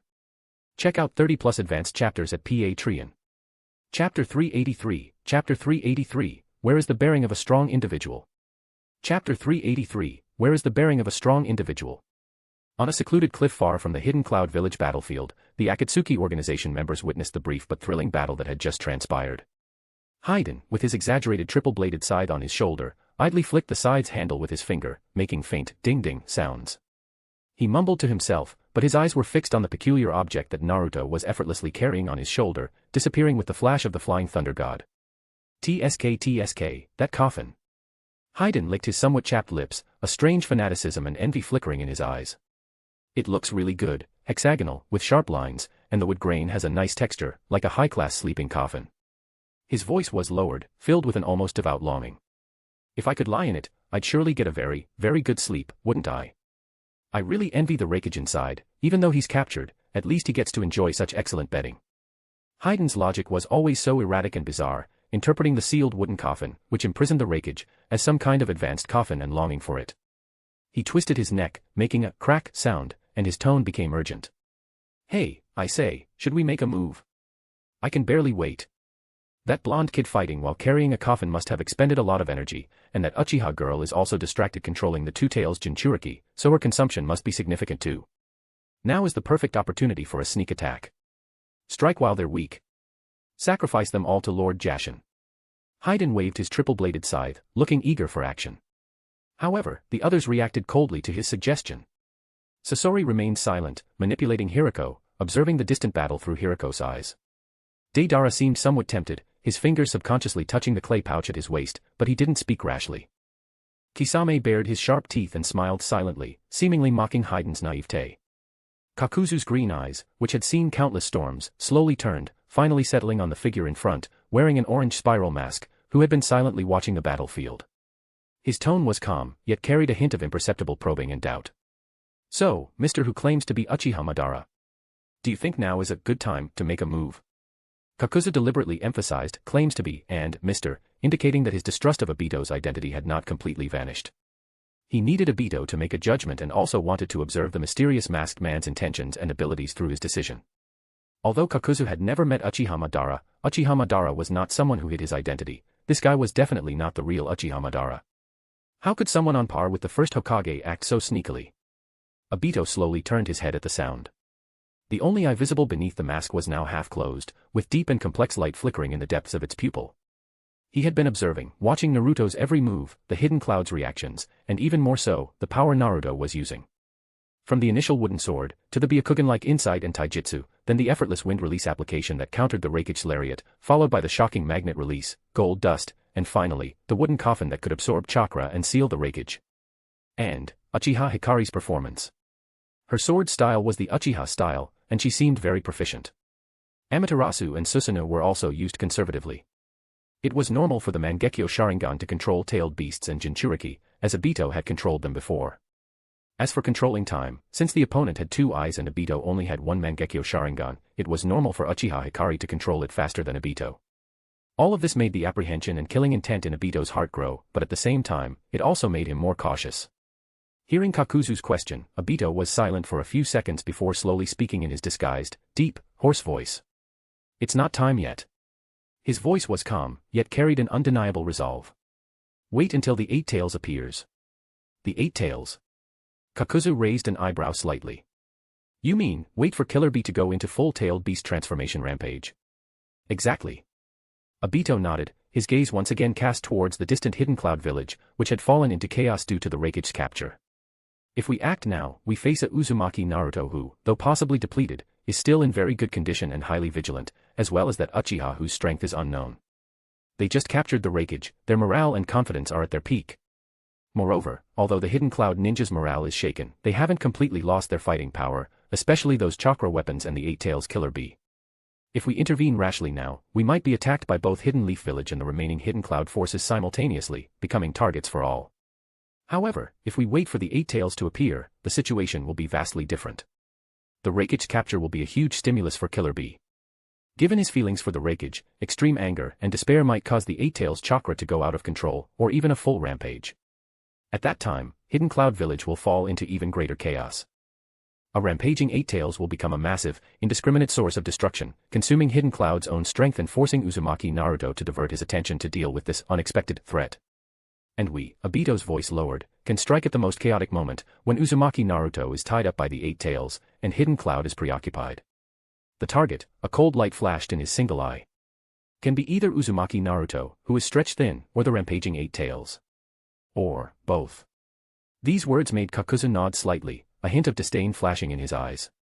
If it were the real Uchiha Madara, he would have rushed out to fight them long ago. This guy doesn't have Uchiha Madara's strength but still pretends to be Uchiha Madara. Someone like him probably wouldn't even dare to confess to the girl he loves, even if she were right in front of him. Where is the bearing of a strong individual? Although Hayden felt it wasn't exciting enough, he knew his opinion was insignificant here, merely letting out a dissatisfied tch. However, only Obito himself knew that there was a more important reason for his choice to wait, a reason not to be spoken of to outsiders. His right eye, the Mangekyo Sharingan imbued with Kamui's power, was not in good condition at the moment. The Izanagi he had set up in advance, at the cost of one ordinary Sharingan going permanently blind, had rewritten the reality of death. But Izanagi could save a life, yet it couldn't restore the wear and tear of the Sharingan itself. And for some unknown reason, his eyes and body were not his original shell but had regrown. Although it was incredible, his left Sharingan was blind, not to mention his right Mangekyo had endured an enormous burden.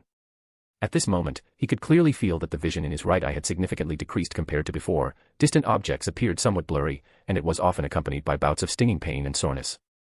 What was worse, the duration and activation speed of Kamui were also noticeably affected. The 5 minutes of intangibility he could easily maintain before now felt strenuous even for 2 minutes, the speed of absorbing or transferring objects had also slowed down. This was a huge weakening for Obito, who relied heavily on Kamui for combat and survival. To challenge Uzumaki Naruto, whose state was unknown and who had clearly grown stronger, now was simply too risky. However, fortunately, Obito subconsciously touched the area around his right eye.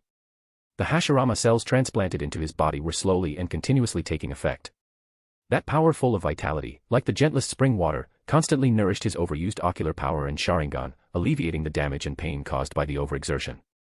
According to his estimation, in about a month, with the continuous nourishment of the Hashirama cells, the condition of his right Mangekyo would essentially recover to near its previous level, and his vision and Kamui usage would return to normal. He needed time for his eyes to recover. But he lacked time.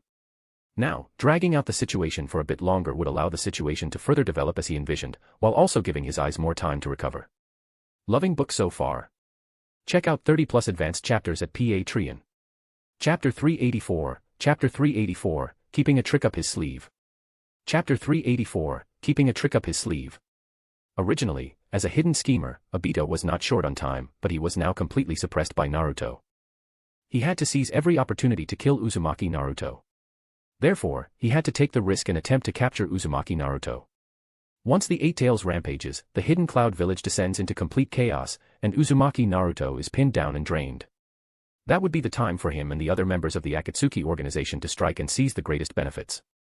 Obito's gaze subtly swept over the companions behind him, each harboring their own ulterior motives. By then, it might also be a good opportunity to eliminate some unstable elements or have them reasonably consumed in the chaos. After all, these remnants of the Akatsuki, aside from their decent strength, held little loyalty to his plans. It was more a matter of mutual exploitation. Especially that old fox Kakuzu, who always harbored suspicions towards him.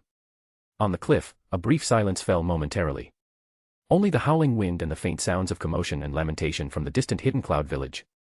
Deidara seemed somewhat impatient with this waiting. Kneading the clay in his hand, he muttered in a low voice, "Art doesn't require waiting. Explosion is the art of the instant, not the art of waiting." Sasori, however, spoke in his utterly emotionless voice, "Waiting for prey to weaken or fall into a trap is a fundamental law of hunting. For someone like me, pursuing eternal art, there is plenty of time." Lord Sasori is as cold as ever. Sasori directly ignored Deidara's quip. Although he somewhat wanted to exchange a few more words with this fellow art pursuer, unfortunately, the other sought the art of the instant, while he pursued eternal art. They simply had nothing in common to talk about. Kisame, shouldering Samahata, looked towards the distant hidden cloud village, where the chaos was gradually subsiding but a heavy atmosphere of despair lingered. He grinned, TSK, looks like the hidden cloud will be lively tonight. Even more thrilling than playing with sharks, Samahata. The Samahata on his shoulder seemed to sense something, wriggling excitedly a few times and emitting a strange, chittering sound. Though displeased, Haiden could only shoulder his scythe, plop down on the ground, and continue muttering complaints about boredom to his Jashin. From the corner of his eye, Kakuzu noticed Obito occasionally and unconsciously raising his hand to lightly touch the area near his right eye. Was there something wrong with the other's eye? Perhaps that was also one of the reasons he chose to wait. Regardless, Kakuzu decided to hold his position for now. He was a pragmatist. As long as the goal was ultimately achieved, he didn't mind the waiting and scheming in the process. Even if this guy was a fake Uchiha Madara, so what? At least he paid. Obito sneered inwardly. He shifted his gaze back to the hidden cloud village. His half-squinted single eye reflected the scattered lights of the distant village and the battle smoke that had yet to fully dissipate. Uzumaki Naruto. And those lost Rinnegan. He needed power, even greater power. Once the right eye recovered, once the timing was ripe. Obito's hand subconsciously touched his chest. This time, he had brought quite a few Sharingan. To defeat Uzumaki Naruto, he had turned himself into a monster. Watching the crumbling defensive line of the hidden cloud ninja ahead, their morale shattered by the capture of the Reikage and Yujito's betrayal, and their retreat, the Eight-Tails Jinchuriki, Killer Bee, could finally hold back no longer. His elder brother, the fourth Reikage, was right there on that blonde kid's shoulder, trapped inside that damned wooden coffin. Every second of waiting felt like a knife twisting in his heart. Although Tsuchi and other jonin strongly advised against it, and although he knew acting rashly might worsen the situation, Killer Bee could no longer care about that. "You all keep operating the chakra cannon." Killer Bee roared at the ninjas beside him who were urgently adjusting the weapon, trying to reacquire the target but not daring to fire due to concerns for the Reikage. His voice was hoarse with anxiety. His gaze swept quickly around, finally settling on a lazy-looking young man with dark skin and grayish-white hair. Darui. Killer Bee left the chakra cannon's control console. "I leave this to you. Seize the right moment." Darui's expression changed. "Lord Killer Bee, you mustn't." But Killer Bee gave him no chance to dissuade him. The Eight-Tails chakra erupted from his body with a roar. A dark red-tailed beast cloak instantly covered him, and several thick octopus tentacles extended from his back. "I am the Eight-Tails awesome Killer Bee, yeah." Killer Bee let out a strange cry. His entire body shot forward like a dark red cannonball, charging fiercely towards Uzumaki Naruto, who was currently wielding the wooden casket as a weapon. His fighting style had always been unique and unrestrained. Now, enhanced by the tailed beast cloak and octopus tentacles, his left hand and the tentacles behind him each gripped a sharp ninja sword of varying length, gleaming coldly. These ninja swords danced with lifelike agility in his hand and at the tips of his tentacles, tracing a dazzling array of deadly arcs.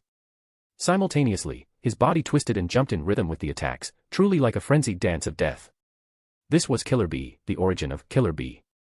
His attacks were as dense and deadly as a swarm of bees, and his incessant rapping and strange cries were indeed as noisy and distracting as bees. Faced with this sudden, ferocious assault, Naruto merely frowned slightly. He didn't even put down the wooden casket on his shoulder, only adjusted his posture slightly. Then, in the instant before Killer Bee's dense barrage of sword light reached him, Naruto made a move that left everyone dumbfounded. He abruptly swung the deep brown wooden sleeping coffin containing the raikage from his shoulder, turning it sideways like a massive shield to block in front of himself. Using the raikage coffin as a shield. Several deep gashes were carved into the surface of the wooden casket, wood chips flying, but its overall structure remained sturdy. A muffled groan even seemed to come from within. And one ninja sword had stabbed into it. "Your rapping really sucks." Naruto's voice, flat and clear, pierced through the noise of clashing swords and Killer Bee's strange cries, reaching Killer Bee's ears. His tone even carried a trace of undisguised disdain. "Bee. Brother, are you okay?" Seeing his sword had struck the coffin containing his brother, Killer Bee's heart skipped a beat. He instinctively pulled back some of the force in his hand, wanting to withdraw the ninja sword.